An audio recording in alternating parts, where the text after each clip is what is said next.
الحمد للہ وکفا والصلاة والسلام علی عباده الذین اصطفى خصوصا علی افضلهم وخاتم النبیین محمد الامین وعلی آلہ وصحبہ اجمعین. اما بعد فقد قال اللہ تبارک وتعالی كما ورد فی سورة الحجرات: اعوذ باللہ من الشیطان الرجیم بسم اللہ الرحمن الرحیم. قالت الاعراب آمنا قل لم تؤمنوا ولكن قولوا اسلمنا ولما يدخل الايمان في قلوبكم وَإِن تُطِيعُوا اللَّهَ وَرَسُولَهُ لَا يَلِتْكُم مِّنْ أَعْمَالِكُمْ شَيْئًا إِنَّ اللَّهَ غَفُورٌ رَّحِيمٌ. إِنَّمَا الْمُؤْمِنُونَ الَّذِينَ آمَنُوا بِاللَّهِ وَرَسُولِهِ ثُمَّ لَمْ يَرْتَابُوا وَجَاهَدُوا بِأَمْوَالِهِمْ وَأَنفُسِهِمْ فِي سَبِيلِ اللَّهِ اولئک هم الصادقون. قل اتعلمون اللہ بدینکم واللہ یعلم ما فی السماوات وما فی الارض واللہ بکل شیء علیم. یمنون علیک ان اسلموا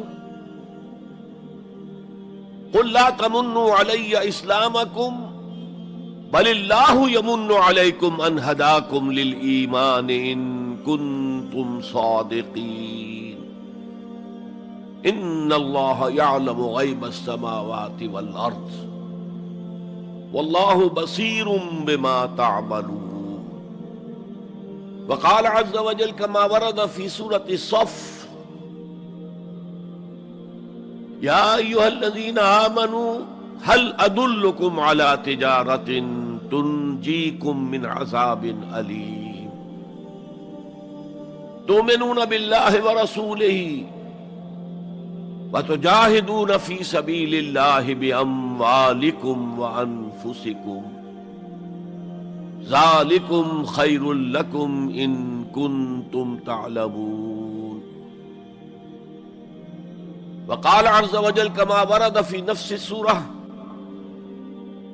ان اللہ یحب الذین یقاتلون فی سبیلہ صفا کأنہم بنیان مرصوص. صدق اللہ العظیم. وعن الحارث الاشعری رضی اللہ تعالی عنہ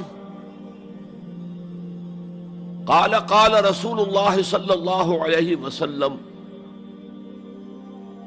انی آمرکم بخمس وفی روایت اللہ امرنی بہن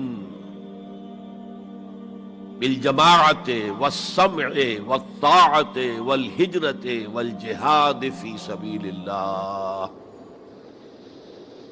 رواہ امام احمد رحمہ اللہ.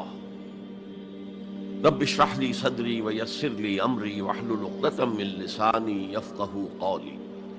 اللہم ربنا الہمنا رشدنا واعذنا من شرور انفسنا.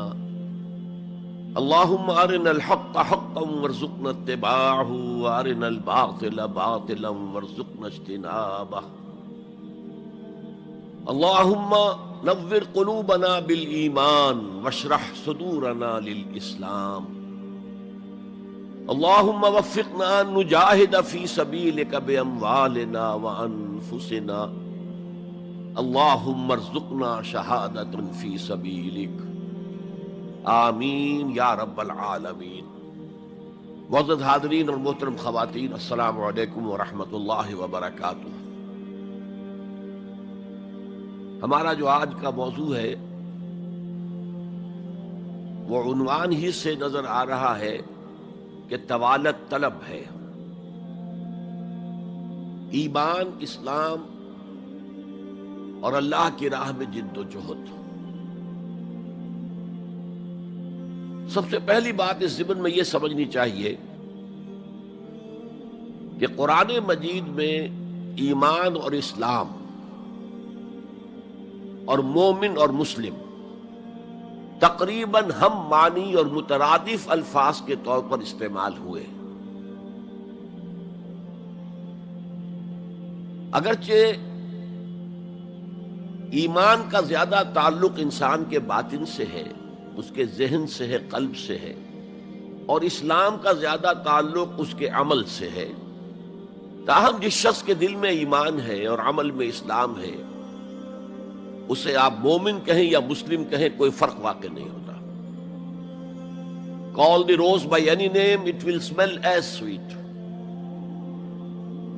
لیکن یہ کہ اگر دو اصطلاحیں ہیں قرآن کی اور ہمارے دین کی، تو لازماً ان میں کوئی فرق ہے،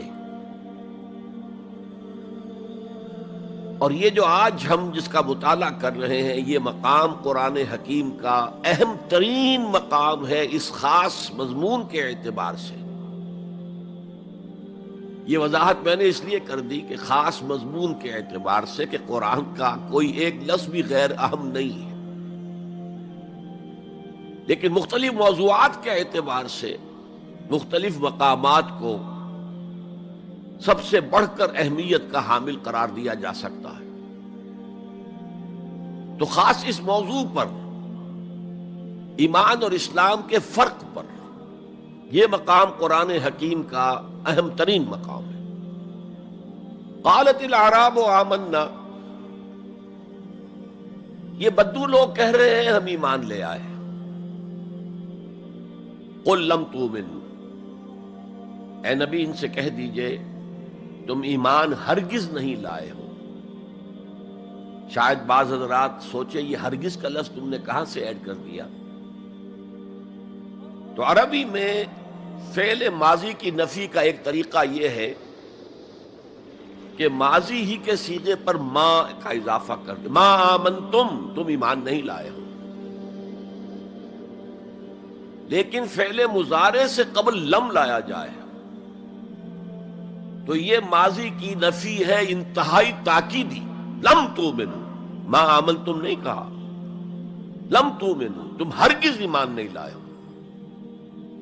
ولیکن قولوا اسلمنا، ہاں یوں کہو کہ ہم اسلام لے آئے ہیں، یا ہم نے اطاعت قبول کر لی ہے، ہم نے سرنڈر کر دیا ہے، اسلام کی، اسلامی ریاست کی بالادستی قبول کر لی ہے۔ ولیکن قولوا اسلمنا، اور اب دیکھیے نہایت تاکیدی نفی پہلے ہو چکی ہے، لم تؤمنوا،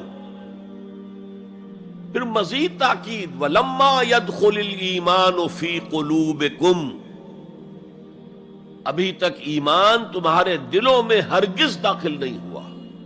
یہ پھر لما، لم کا اضافہ ہے۔ یہ مقام ہے جہاں ان دونوں چیزوں کو بالکل علیحدہ کر کے ایک دوسرے کے مقابل میں لے آئے۔ ثابت ہوا ایمان کچھ اور ہے، اسلام کچھ اور ہے۔ ذرا نوٹ کر لیجئے کہ قرآن مجید میں یا اسلام کی اصطلاحات میں تین جوڑے ایسے ہیں کہ جن میں عام اور خاص کی نسبت ہے۔ ایمان خاص ہے، اسلام عام ہے، یعنی ہر مومن تو لازماً مسلم ہے، ہر مسلم لازماً مومن نہیں ہے۔ یہی معاملہ نبی اور رسول کا ہے۔ نبی عام ہے، رسول خاص ہے۔ ہر رسول تو لازماً نبی ہے، لیکن ہر نبی لازماً رسول نہیں ہے۔ یہی معاملہ جہاد اور قتال کا ہے۔ قتال تو لازماً جہاد ہے، لیکن جہاد لازماً قتال نہیں ہے۔ ان اصطلاحات کے بارے میں بہت خوبصورت بات کہی ہے مفسرین نے، اذا التقیا خالفا واذا خالفا اجتمعا۔ جب یہ اصطلاحات سامنے سامنے آتی ہے، ایک دوسرے کے آمنے سامنے، تو ان کے مفہوم میں اختلاف ہو جاتا ہے۔ لیکن علیحدہ علیحدہ آ رہی ہو، یہاں پر اکیلی اصطلاح ایمان ہے، یہاں پر اکیلی اصطلاح اسلام ہے، تو ان کے معنی تقریباً ایک ہو جاتے ہیں۔ اور دوسرے یہ کہ یہ اصطلاحات جو ہے جوڑے، یہ ایک دوسرے کی جگہ پر استعمال ہو جاتے ہیں۔ تو ایمان کی جگہ اسلام، اسلام کی جگہ ایمان، یہ استعمال کیے جا سکتے ہیں۔ اور جیسا کہ میں نے شروع میں کہا، یہ دونوں تقریباً قرآن کے عام اسلوب کے اعتبار سے مترادف رحمانی الفاظ ہیں، لیکن یہاں انہیں بالکل علیحدہ کر دیا گیا ہے۔ قالت الاعراب آمنا قل لم تؤمنوا ولكن قولوا اسلمنا ولما يدخل الايمان في قلوبكم۔ اب ذرا پس منظر سمجھیے کہ یہ کون لوگ تھے جن سے یہ کہا جا رہا ہے۔ دیکھیے، آپ کو معلوم ہے کہ ابتدا میں جب کہ حضور ابھی مکہ میں تشریف فرما تھے، تو جس شخص کے دل میں ایمان یقین کے درجے میں آ جاتا تھا، صرف وہی کہتا تھا اشہد ان لا الہ الا اللہ واشہد ان محمد رسول اللہ۔ گویا کہ ایمان پہلے آتا تھا، اسلام بعد میں آتا تھا، اس لیے کہ انہیں معلوم تھا کہ اسلام کے اعلان کا مطلب کیا ہوگا۔ گویا کہ اپنے معاشرے کو میں چیلنج کر رہا ہوں، اپنے خاندان سے ہی نہیں، اہل و عیال سے بھی کٹ جانے کے لیے تیار ہوں۔ جو شخص اس حد تک یقین کا حامل ہو جاتا تھا، وہ پھر اسلام کا اعلان کرتا تھا۔ لیکن رفتہ رفتہ صورت بدلی، خاص طور پر ہجرت کے فوراً بعد۔ آپ کو معلوم ہے کہ وہاں اللہ تعالیٰ نے ایسے حالات اور اسباب پیدا کر دیے کہ جو دو قبیلے وہاں پر اصل عرب قبیلے آباد تھے، اوس اور خزرج، ان دونوں کے تمام اکابر ایمان لے آئے۔ اور قبائلی زندگی کا معاملہ آپ کو معلوم ہے کہ اگر سرداروں نے ایمان قبول کر لیا تو پھر دونوں قبیلوں نے ایمان قبول کر لیا۔ لیکن یہاں کیفیت اب وہ نہیں تھی۔ یقیناً بہت سے لوگ ان میں وہ تھے جنہوں نے دل کے ساتھ ایمان قبول کیا تھا، اس کے فیس ویلیو پر تسلیم کیا تھا، لیکن بہت سے لوگ وہ بھی تھے کہ جو یہ دیکھ کر کے پورا قبیلہ اسلام لا رہا، چلو ہم بھی شامل ہو جائیں۔ یہ صورت تبدیل ہونی شروع ہو گئی، یعنی ان کے حد تک اسلام پہلے آ گیا، پھر رفتہ رفتہ حضور کی معیت میں رہے، حضور کی صحبت حاصل رہی اور اس سے استفادہ کیا تو ایمان بھی پیدا ہوتا چلا گیا۔ اب یہاں اسلام پہلے آیا، ایمان بعد میں آیا۔ یہی کیفیت ہماری ہے آج۔ ہم مسلمان تو پیدائشی طور پر ہیں، مسلمان والدین کے گھر میں پیدا ہوئے، الا یہ کہ کوئی اور کسی دوسرے مذہب سے تعلق رکھنے والا ایمان قبول کرتا ہے، اسلام قبول کرتا ہے، تو اسے بھی اپنے خاندان سے کٹنا پڑتا ہے، اسے اسی طرح کے حالات سے، چاہے وہ مار پیٹ اور وہ پرسیکیوشن اور وہ تشدد اور وہ ٹارچر نہ ہو جو ہو رہا تھا مکہ مکرمہ میں، لیکن بہرحال کافی کچھ قیمت انسان کو ادا کرنی پڑتی ہے اپنے اسلام کے قبول کرنے کی۔ لیکن ہماری 99,999 فی لاکھ جو اکثریت ہے وہ تو انہی پر مشتمل ہے جو آباء و اجداد کی وجہ سے due to accident of birth مسلمان ہے۔ تو اسلام تو پیدائشی طور پر مل گیا، پیدا ہوتے ہی داہنے کان میں اذان پڑھی گئی، بائیں میں اقامت کہی گئی۔ بڑا عجیب سا نکتہ ہے، ایک صاحب نے جب بیان کیا تو میں واقعی چونک گیا۔ انسان کی پیدائش کے وقت اذان دی گئی اور اقامت کہی گئی، نماز کوئی نہیں، اور اس کے انتقال کے وقت نماز پڑھی گئی بغیر کسی اذان کے، بغیر کسی اقامت کے۔ گویا کہ اس نماز کی اذان اور اقامت پیدائش کے وقت ہے جو نماز جنازہ کی شکل میں اس کی موت کے وقت پڑھی جا رہی ہے۔ اور یوں کہا جا سکتا ہے کہ ہماری یہ دنیاوی زندگی بس اتنے ہی وقفے کا نام ہے جتنی کہ اذان اور اقامت اور نماز کے درمیان ہوتی ہے۔ بہرحال یہ جو صورتحال کی تبدیلی ہوئی، جس کو میں نے کہا کہ ہمارے ہاں یہ دوسری تبدیلی 100% موجود ہے، یہ تبدیلی اپنے کلائمیکس کو پہنچ گئی جب حضور کو اللہ تعالیٰ نے اتنی کامیابی عطا کی کہ مکہ بھی فتح ہو گیا، تو اگرچہ عرب میں کوئی فارمل گورنمنٹ نہیں تھی، کوئی حکومت فارمل وہاں قائم نہیں تھی، لیکن قریش کا مقام پورے عرب میں ایسے ہی تھا جیسے کہ کسی ملک کا صدر مقام ہوتا ہے۔ مذہبی مرکز وہی تھا، خانہ کعبہ وہاں تھا، تمام قبیلوں کے بت وہاں رکھے ہوئے تھے، قریش اس کے متولی تھے، لہذا قریش کو امتیازی حیثیت حاصل ہو گئی، اور اس کا سب سے بڑا معاشی فائدہ جو انہیں ہوا تھا وہ یہ تھا کہ جبکہ دوسرے کسی قبیلے کا کوئی تجارتی قافلہ بچ کر نہیں جا سکتا تھا، اس پہ لوٹ مار، وہاں قریش کے قافلے کو کوئی ہاتھ نہیں لگاتا تھا، اس لیے کہ ہمارے تو خدا ان کے ہاسٹیجز ہیں، ہمارے بت جو ہے رکھے ہوئے ہیں ان کے پاس خانہ کعبہ کے اندر، اگر ہم ان کے قافلے پر کوئی حملہ کریں گے تو وہ ہمارے بتوں کی گردن توڑ کر یا ایسے اٹھا کر باہر پھینک دیں گے۔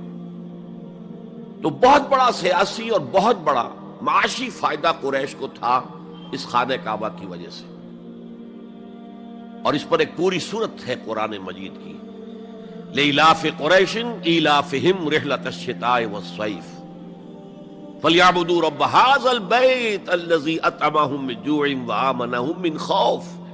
اس گھر کی وجہ سے ان کو معاشی فوائد حاصل ہے اور امن حاصل ہے۔ بہرحال جب مکہ فتح ہو گیا حضور کے دست مبارک پر صلی اللہ علیہ وسلم، تو اب پورے عرب کے اطراف و اکناف میں یہ بات طے ہو گئی کہ اب جدید اصطلاح میں ہم کہیں گے it's no use continuing resistance, اب ہم کیا مخالفت کریں اور کیا اب آپ کا راستہ روکنے کی کوشش کریں، بات ختم ہو گئی جب مکے پر اب حضور کا قبضہ ہے صلی اللہ علیہ وسلم۔ تو اب قبیلوں نے اپنے وفد بھیجنے شروع کیے، فلاں وفد آ رہا ہے ایمان کا اعلان کر رہا ہے، پورا قبیلہ ایمان لے آیا ہے، فلاں قبیلے کا وفد آ رہا ہے ایمان کا اظہار کر رہے ہیں، مسلمان ہو گئے ہیں، پورا عرب مسلمان ہو گئے۔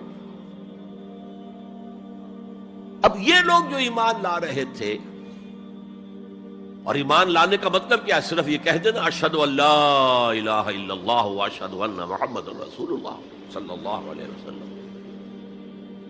ان کی اندرونی کیفیات تین میں سے کوئی سی ایک ہو سکتی تھی، یا تو واقعی ان میں سے بھی کچھ لوگ ایسے تھے جو واقعتاً صدق دل سے ایمان لائے، ایسا بھی ہو سکتا ہے کہ وہ پہلے ہی سے ایمان لا چکے ہوں لیکن اپنے قبیلے کی عصبیت کی وجہ سے، اور یہ کہ پھر قبیلے کو چھوڑ کر کہیں جانا پڑے گا، وہ اظہار نہ کر رہے ہوں، اب اس کے اظہار کے اندر کوئی معنی نہیں رہا، کوئی رکاوٹ نہیں رہی، کوئی رسک نہیں رہا، یہ بھی ہو سکتا ہے۔ تو ایک ممکن کیفیت تو یہ تھی کہ وہ ایمان لائے ہو حقیقتاً صدق قلب سے، اور ایک ممکن صورت یہ تھی، اور یہ ہر انقلابی عمل میں ہوتا ہے، کہ مخالف انقلاب قوتیں جب یہ سمجھتی ہیں کہ اب ہمارا بس نہیں چلے گا، اب ہم انقلاب کا راستہ نہیں روک سکتے، تو بظاہر سرنڈر کر دیتے ہیں، لیکن دلوں میں ایک ارادہ ہوتا ہے دیکھیں گے کوئی موقع ملا، وہ حالات بدلے تو پھر ان سے نبٹ لیں گے۔ اگر کسی نے اس نیت سے اسلام کا اظہار کیا تو وہ گویا کہ منافق تھا، لیکن بہت سے لوگوں کی کیفیت ہو سکتی ہے نظری اعتبار سے کہ نہ مثبت طور پر ایمان ہے نہ منفی طور پر نفاق ہے، کوئی دھوکہ دینے کا ارادہ بھی نہیں ہے، کوئی صرف ٹائم گین کرنے کے لیے اسلام کا اظہار نہیں کیا ہے، تو گویا کہ یہ پازیٹو ویلیو ایمان کی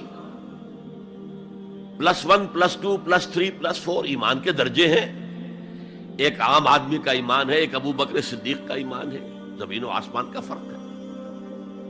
خود صحابہ میں یہ درجہ بندی تھی، اور ہم تو اپنے ایمان سے کیا نسبت اور کیا تناسب قائم کریں گے صحابہ کے ایمان کے ساتھ، بالخصوص ابو بکر صدیق جیسے صدیق اکبر کے ایمان کے ساتھ رضی اللہ تعالی عنہ۔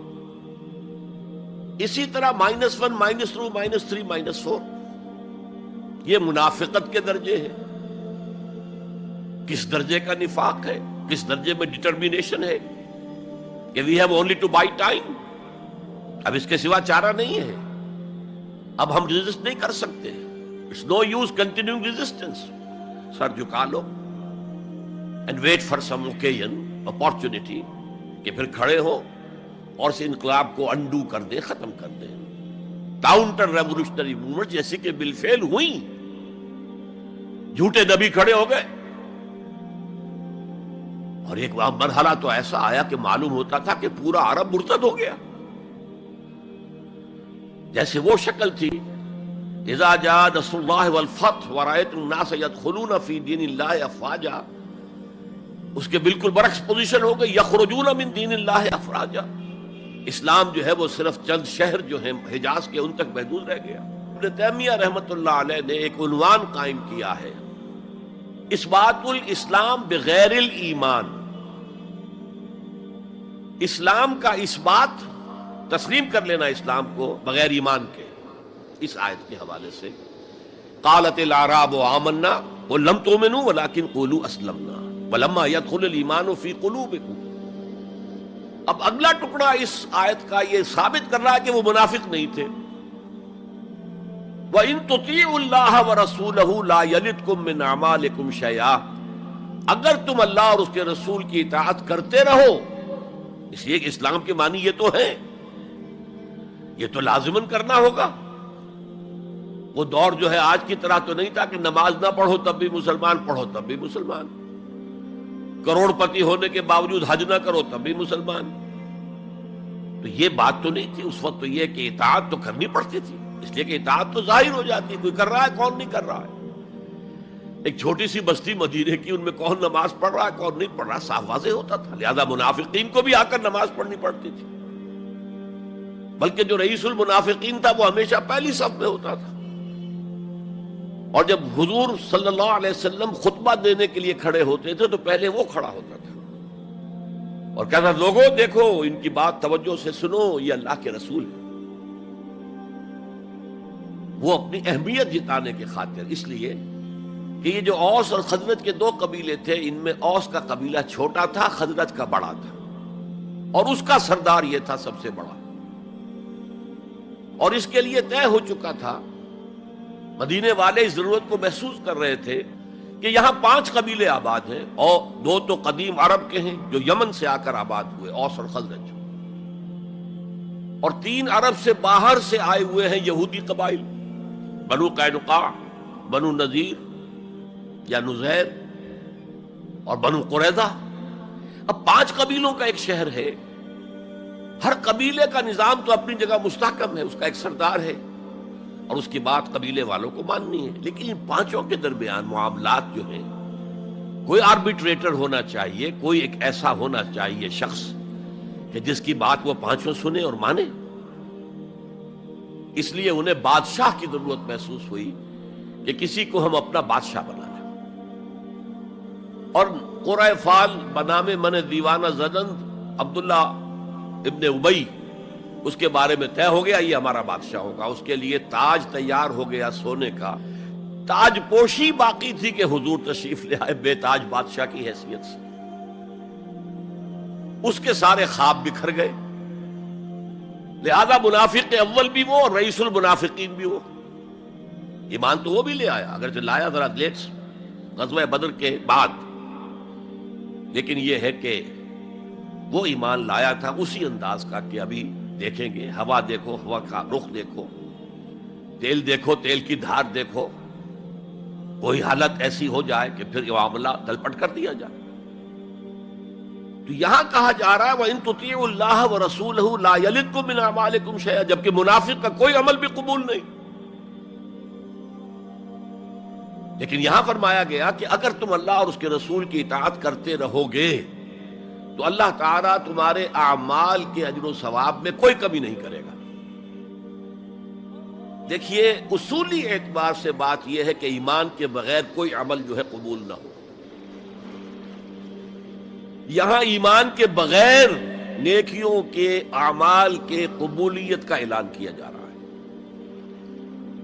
گویا کہ یہ ایک خاص رعایت ہے، اس لیے آیت ختم ہو رہی ہے ان اللہ غفور الرحیم. اللہ غفور ہے، اللہ رحیم ہے. یہ اس کے شان غفاری کا صدقہ ہے، یہ اس کی شان رحیمی کا صدقہ ہے کہ اس حال میں بھی تمہارے اعمال اگر تم اطاعت کرتے رہو گے اللہ اور اس کے رسول کی تو اللہ قبول فرما لے گا. البتہ یہاں یہ نوٹ آف کوشن سامنے رہنا چاہیے کہ اطاعت جزوی نہیں، اطاعت کلی، پوری کی پوری اطاعت. دو حکم بھی دیا گیا ہے، ماننا پڑے گا. جزوی اطاعت اطاعت نہیں ہے. Partial obedience is no obedience. اس لیے کہ اگر آپ نے ایک حکم قبول کر لیا ایک نہیں کیا تو جو نہیں کیا کیوں نہیں کیا کہ وہ آپ کے نفس کو پسند نہیں، جو قبول کیا وہ کیوں کیا کہ نفس نے الاؤ کر دیا آپ کو کہ ٹھیک ہے کر لو کوئی حرج نہیں. دونوں حالتوں میں ویٹو تو نفس کے ہاتھ میں ہے. لہذا partial obedience is no obedience at all. چنانچہ اس پر جو وعید آئی ہے سورہ بقرہ کی آیت نمبر 85 میں افتؤمنون ببعض الکتاب وتکفرون ببعض، تو کیا تم ہماری کتاب اور شریعت کے ایک حصے کو مانتے ہو اور ایک کو نہیں مانتے؟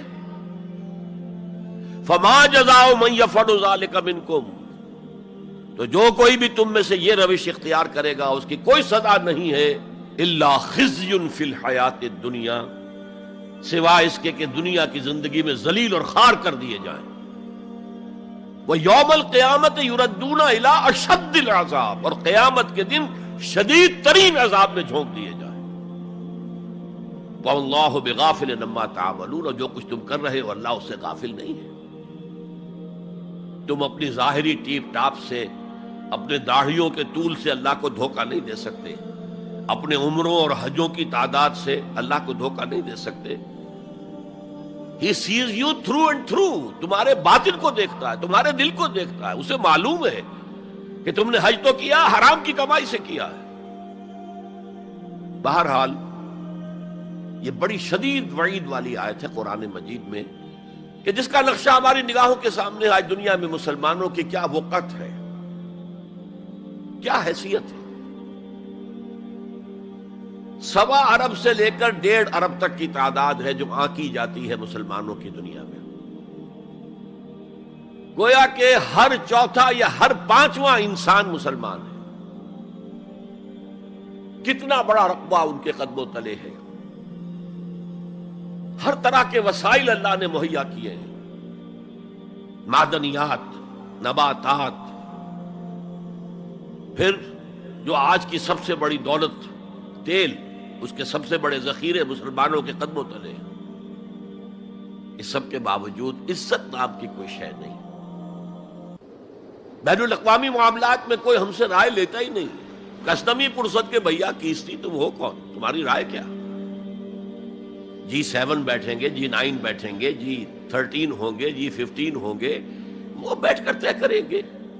کوئی مسلمان ملک نہ G7 میں نہ G15 میں، جسے ہم محاورے میں کہتے ہیں نہ 3 میں نہ 13 میں. یہ ہے ہماری عزت آج دنیا میں.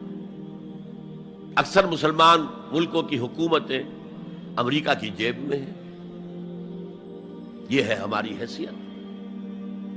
تو ذلت جو ہے وہ تو آج ہم پر ہے مسلط.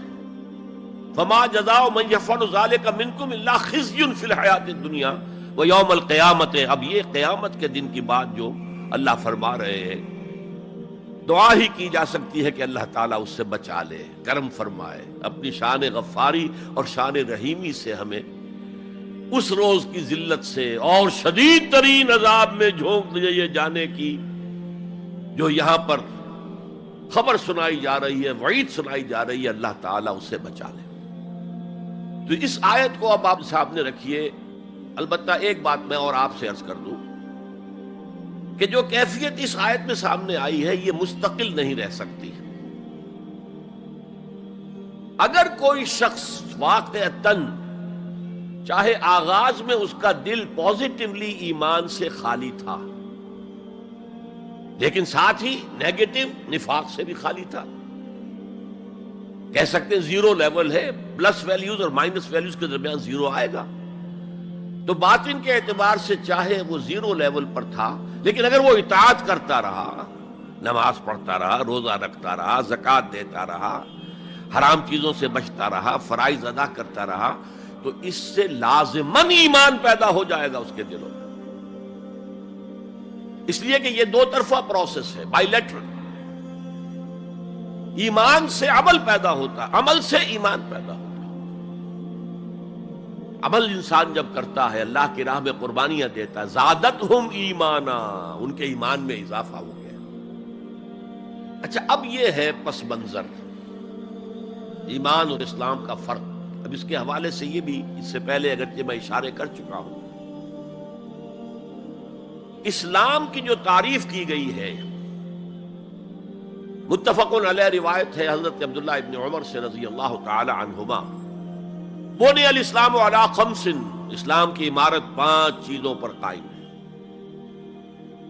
شہادت اللہ الہ الا اللہ وان محمد رسول اللہ، وإقام الصلاۃ وإیتاء الزکاۃ وصوم رمضان وحج البیت من استطاع الیہ سبیلا. کلمہ شہادت ہے کہ میں گواہی دیتا ہوں اللہ کے سوا کوئی معبود نہیں، اور میں گواہی دیتا ہوں کہ محمد صلی اللہ علیہ وسلم اللہ کے رسول ہیں. پھر 4 عبادات ہیں، نماز ہے، روزہ ہے، زکوٰۃ ہے، حج ہے. تو اسلام جو ہے دنیا میں قائم ہے ان 5 بنیادوں پر. اب ان میں خاص طور پر دیکھیے لفظ ایمان کہیں نہیں آیا. گویا کہ اسلام کی بنیاد اقرار باللسان پر ہے، اور دنیا میں کسی شخص کے مسلمان سمجھے جانے کا دار و مدار صرف اسی پر ہوگا. اگرچہ بعض فقہا نے کہا ہے کہ تصدیق بالقلب بھی ہونی چاہیے ساتھ، ٹھیک ہے، لیکن ہم ویریفائی تو نہیں کر سکتے نا. دنیا میں تو معاملہ قانون کا ہے، اور قانون تو ویریفائیبل فیکٹس کے اوپر فیصلہ کرے گا. ہم نہ کسی کے ایمان کو ویریفائی کر کے سند دے سکتے کہ ایمان ہے، نہ کسی کے ایمان کی نفی کر سکتے.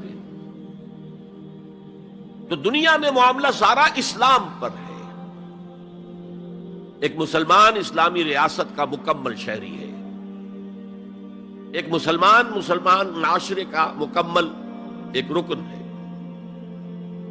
اسلام ہی پر سارا نظام ہے اس دنیا میں، لیکن آخرت میں سارا دار و مدار ایمان پر ہے. اس لیے کہ اللہ تو معذور نہیں ہے کہ دلوں کے حال کو نہ جانتا ہو. ان اللہ لا ينظر الى صورکم ولا الى اموالکم ولکن ينظر الى قلوبکم واعمالکم. اللہ تعالیٰ نہ تمہاری صورتوں کو دیکھتا ہے، نہ تمہارے مالوں کو دیکھتا ہے، بلکہ وہ تو دیکھتا ہے تمہارے دلوں کو اور تمہارے اعمال کو.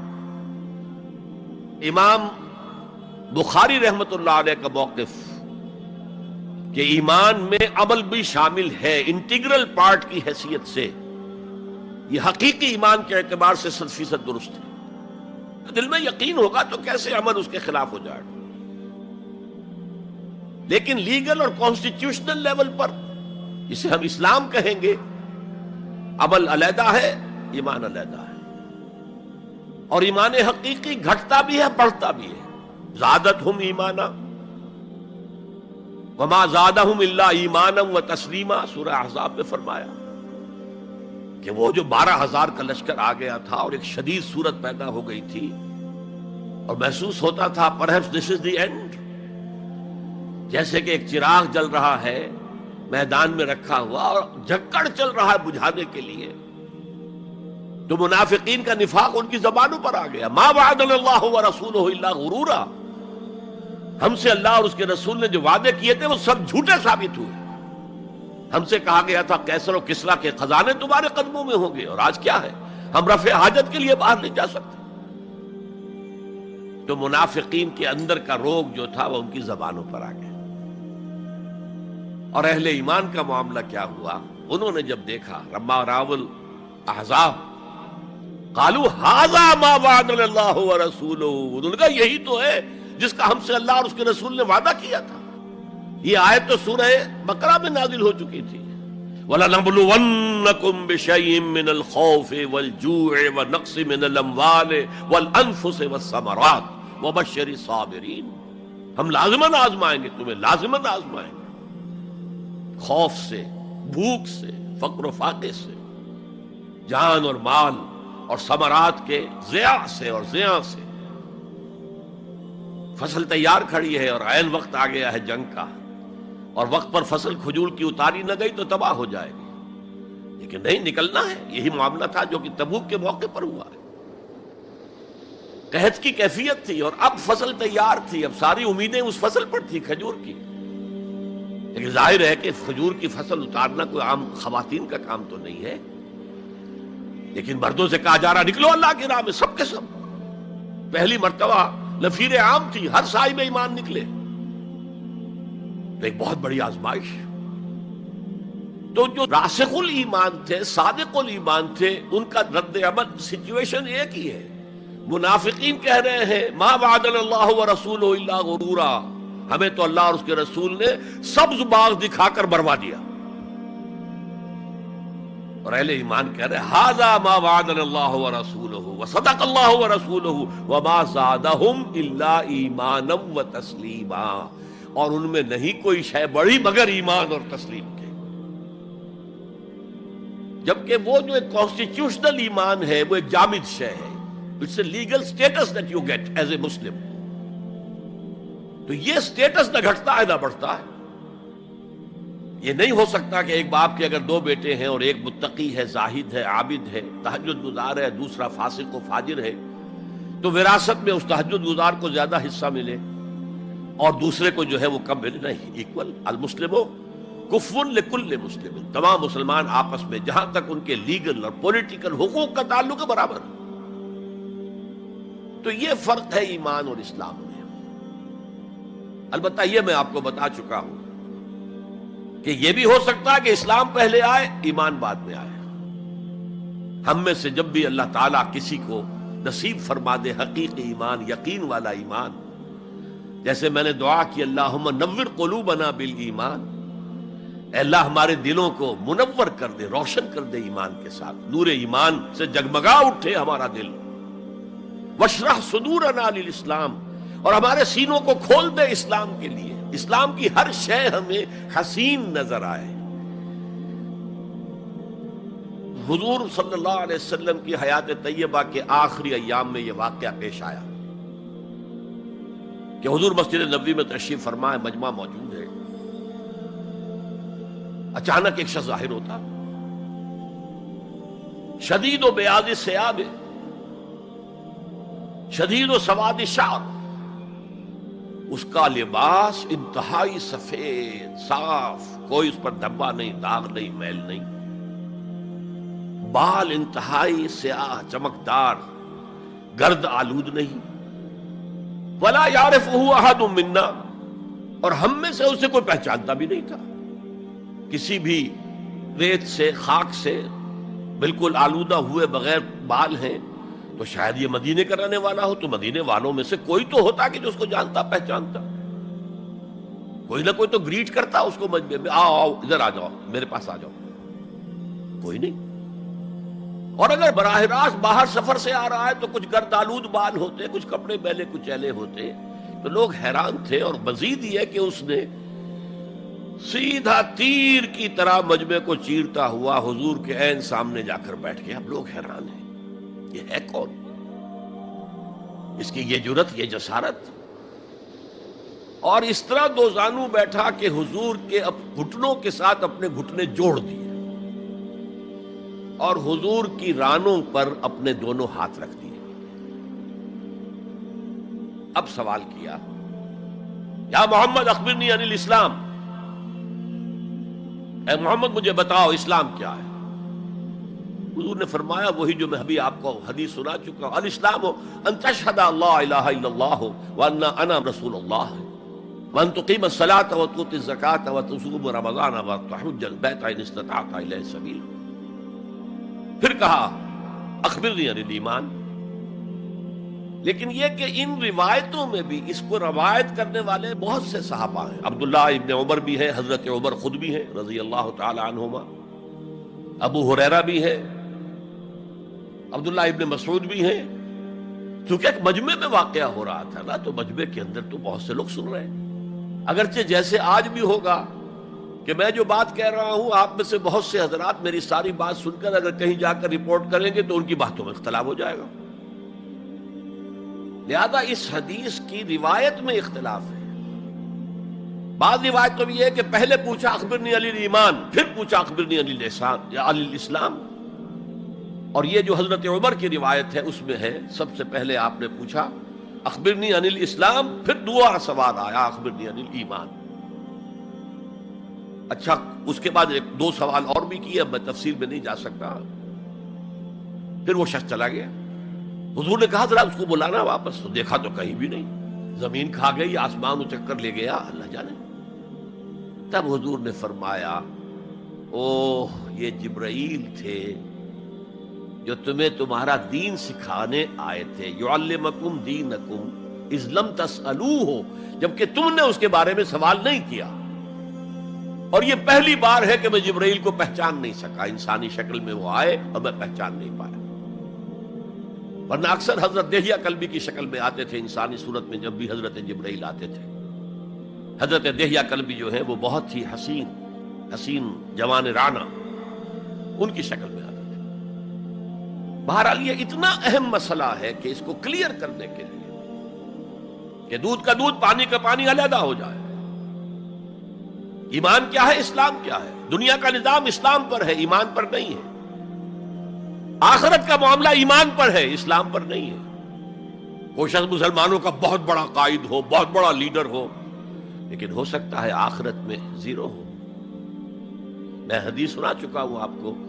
ایک شخص دنیا میں شہید سمجھا جا رہا تھا، ایک شخص دنیا میں بہت بڑا عالم سمجھا جا رہا تھا، ایک شخص دنیا میں بہت بڑا سخی سمجھا جا رہا تھا، اور اللہ نے سب کے دعوے جو ہیں ان کی نفی کر دی. تم نے جنگ کی تھی اس لیے لیقال جریء کہا جائے، بہت ہی جری آدمی ہے صاحب، بہت بہادر آدمی، کیا کہنے اس کے. لیقال سخی، بھائی بڑا سخی آدمی ہے، سخاوت کے دریا بہا دیے اس نے. بھائی بہت بڑا عالم ہے، اس سے علم کا کتنا جو ہے لوگوں کو فیض پہنچا ہے. وقد قیل، یہ تمہارا مقصود تھا، وہ مقصود دنیا میں حاصل ہو چکا، تمہاری شہرت کے ڈنکے بج چکے، اب یہاں تمہارے لیے کچھ نہیں. اور پھر اللہ حکم دے گا اور فرشتے منہ کے بل گھسیٹتے ہوئے اسے جہنم میں جھونک دیں گے. تو وہ اسلام وہاں کام نہیں آئے گا. بلکہ اسلام کیا، اسلام پر اتنی اضافی خوبیاں بھی کام نہیں آئیں گی اگر دل میں ایمان نہیں اور اس کے نتیجے میں نیت درست نہیں. حقیقت البر پر ہم گفتگو کر چکے ہیں، نیکی کی اصل حقیقت کیا ہے. اسی موضوع پر اصل میں امام ابو حنیفہ جو فقیہ ہے، ان کی کوئی کتاب اور تصنیف فقہ پر نہیں ہے. وہ سارے ان کے شاگردوں کے فتاوی ہیں جو بعد میں مرتب ہوئے. ہاں ان کی ایک تصنیف ہے الفقہ الاکبر، بڑی فقہ جو میجر ایشوز ہیں. مسلمان کون ہے، اور مسلمان گناہ کبیرہ کرے تو کافر ہو جاتا یا نہیں ہو جاتا. بعض احادیث سے ثابت ہوتا کہ وہ تو کافر ہو گیا، ایمان سے محروم ہو گیا. میں وہ حدیث سنا چکا ہوں آپ کو، واللہ لا یؤمن واللہ لا یؤمن واللہ لا یؤمن. خدا کی قسم وہ شخص مومن نہیں، خدا کی قسم وہ شخص مومن نہیں، خدا کی قسم وہ شخص مومن نہیں. صحابہ لرز گئے، کانپ گئے. قیل من یا رسول اللہ، حضور کس کے بارے میں ارشاد فرما رہے ہیں؟ فرمایا الذی لا یامن جارہ بوائقہ، وہ شخص کہ جس کی ایذا رسانی کی وجہ سے اس کا پڑوسی چین میں نہیں ہے، امن میں نہیں، سکون میں نہیں. تو بظاہر تو نتیجہ نکلا کہ ایمان کی اتنی نفی ہو رہی تو کافر ہے. اور یہی سب سے بڑی غلطی جو سب سے پہلا فرقہ پیدا ہوا اسلام میں، وہ تو اسی بنیاد پر ہوا تھا. خوارج کا موقف یہی تھا، گناہ کبیرہ کا مرتکب کافر ہے، اور کافر ہے تو گویا کہ مرتد ہے، اور مرتد ہے تو واجب القتل ہے. اس کا مال بھی تم پر مباح ہے کہ لے لو اور قبضہ کر لو، اس کی بیویاں بیٹیاں بھی تم پر مباح ہے کہ انہیں اپنی کنیزیں بنا لو. حالانکہ بڑے متقی لوگ تھے خوارج. حضرت علی کو بہرحال ان سے جنگ کرنی پڑی. 4000 خوارج جو ہیں جنگ نہروان کے اندر قتل ہوئے، اور پھر خوارج کی تکفیر پر امت کا اجماع ہوا کہ وہ دائرہ اسلام سے خود خارج ہو گئے. ان موضوعات پر امام ابو حنیفہ کی تسلیم اپنی ہے، گناہ کبیرہ سے بھی وہ شخص کافر نہیں ہوتا. بہرحال ہمارا جو اصل موضوع ہے اس کی طرف میں آ رہا ہوں. اسلام اور ایمان کو جب علیحدہ علیحدہ اس طرح کر دیا، نیچرلی اب ایک سوال پیدا ہوتا ہے کہ پھر مومن کو ڈیفائن کیجئے. ہو از اے مومن؟ We want to be acknowledged as مومنز. کیا پری ریکویزٹس ہیں، کیا شرائط ہیں؟ یہ دیکھیے ربط آیت بالآیت. چونکہ آیت نمبر 14 میں اسلام اور ایمان جدا، اور کچھ لوگوں کا اسلام قبول، اطاعت قبول، ایمان کی نفی مطلق. لم تؤمنوا ولما يدخل الایمان فی قلوبکم. تو اس پس منظر میں نیچرل کوسچن ہے جو اٹھتا ہے، مومن کون ہے؟ ڈیفائن کیجیے. اور یہ آیت اگلی اس اعتبار سے قرآن مجید کی اہم ترین آیت ہے. A comprehensive definition of who is a مومن، جس کو اصطلاح میں کہا جاتا ہے جامع و مانع تعریف. جامع اور مانع تعریف، کسی چیز کو ڈیفائن کریں اس طریقے سے کہ کوئی شے جو اس کے باہر ہے وہ اس میں داخل نہ ہو جائے، اور کوئی شے جو اس کا جز ہے باہر نہ رہ جائے. جامع بھی ہو، اس کے تمام اجزاء اس میں آ جائیں، اور مانع ہو کہ کوئی شے جو اس سے مناسبت نہ رکھتی ہو اس میں شامل نہ ہو سکے. جامع و مانع تعریف مومن کی وہ اس آیت میں، آیت نمبر 15. انما المؤمنون الذين آمنوا بالله ورسوله ثم لم يرتابوا. اب یہاں بھی وہ اسلوب حصر ہے انما، اور حصر کا مفہوم میں کئی دفعہ سمجھا چکا ہوں کہ آپ کہیں کہ زید عالم ہے، اس سے دوسروں کے علم کی نفی نہیں ہوئی، اور بھی ہو سکتے ہیں. زید ہی عالم ہے تو دوسروں کی نفی ہو گئی کہ اس مجمع میں صرف ایک عالم ہے اور وہ زید ہے، باقی کوئی عالم نہیں. اسے حصر کہتے ہیں. تو میں نے چونکہ کہا ہے کہ most comprehensive definition of who is a مومن، اس کا آغاز بھی حصر سے ہے، اس کا اختتام بھی حصر پر ہے. انما کلمہ حصر ہے، اور آخر میں اولئک ھم الصادقون، وہ بھی اسلوب حصر ہے. انما المؤمنون الذين آمنوا بالله ورسوله ثم لم يرتابوا. مومن تو صرف وہ ہے جو ایمان لائے اللہ پر اور اس کے رسول پر، پھر شک میں ہرگز نہیں پڑے. یہ پھر لم آ گیا، یہاں مرتابو نہیں آیا، لم یرتابو، ہرگز شک میں نہیں پڑے. یہ واحد مقام قرآن کا جہاں پر کہ یہ لفظ اضافی طور پر آیا ہے ایمان کے بعد. ثم لم یرتابو، یرتابو بنا ریب سے، شک. الف لام میم ذالک الکتاب لا ریب فیہ. ارتابا یرتابو، شک میں پڑ جانا. ثم لم یرتابو، پھر شک میں ہرگز نہیں پڑے. ان کا دل ایمان پر یقین کے ساتھ معمور ہو گیا. چنانچہ پازیٹیو انداز میں یہی شان بیان ہوئی ہے صحابہ کی اکثریت کی اسی سورہ حجرات میں. فرمایا گیا صحابہ کرام سے وَلَٰكِنَّ اللَّهَ حَبَّبَ إِلَيْكُمُ الْإِيمَانَ وَزَيَّنَهُ فِي قُلُوبِكُمْ. اللہ نے تو تمہارے نزدیک ایمان کو محبوب بنا دیا ہے اور تمہارے دلوں میں کھبا دیا ہے، مزین کر دیا تمہارے دلوں کو ایمان سے، منور کر دیا تمہارے دلوں کو ایمان سے. تو یہاں فرمایا انما المؤمنون الذین آمنوا باللہ ورسولہ ثم لم یرتابوا، اضافی شرط. وجاہدوا باموالہم وانفسہم فی سبیل اللہ، اور جہاد کیا انہوں نے اپنے مالوں کے ساتھ اور جانوں کے ساتھ اللہ کی راہ میں. یہ دوسری شرط لازم. گویا جہاد کے بغیر کوئی ایمان نہیں. یہ جامع و مانع تعریف ہے.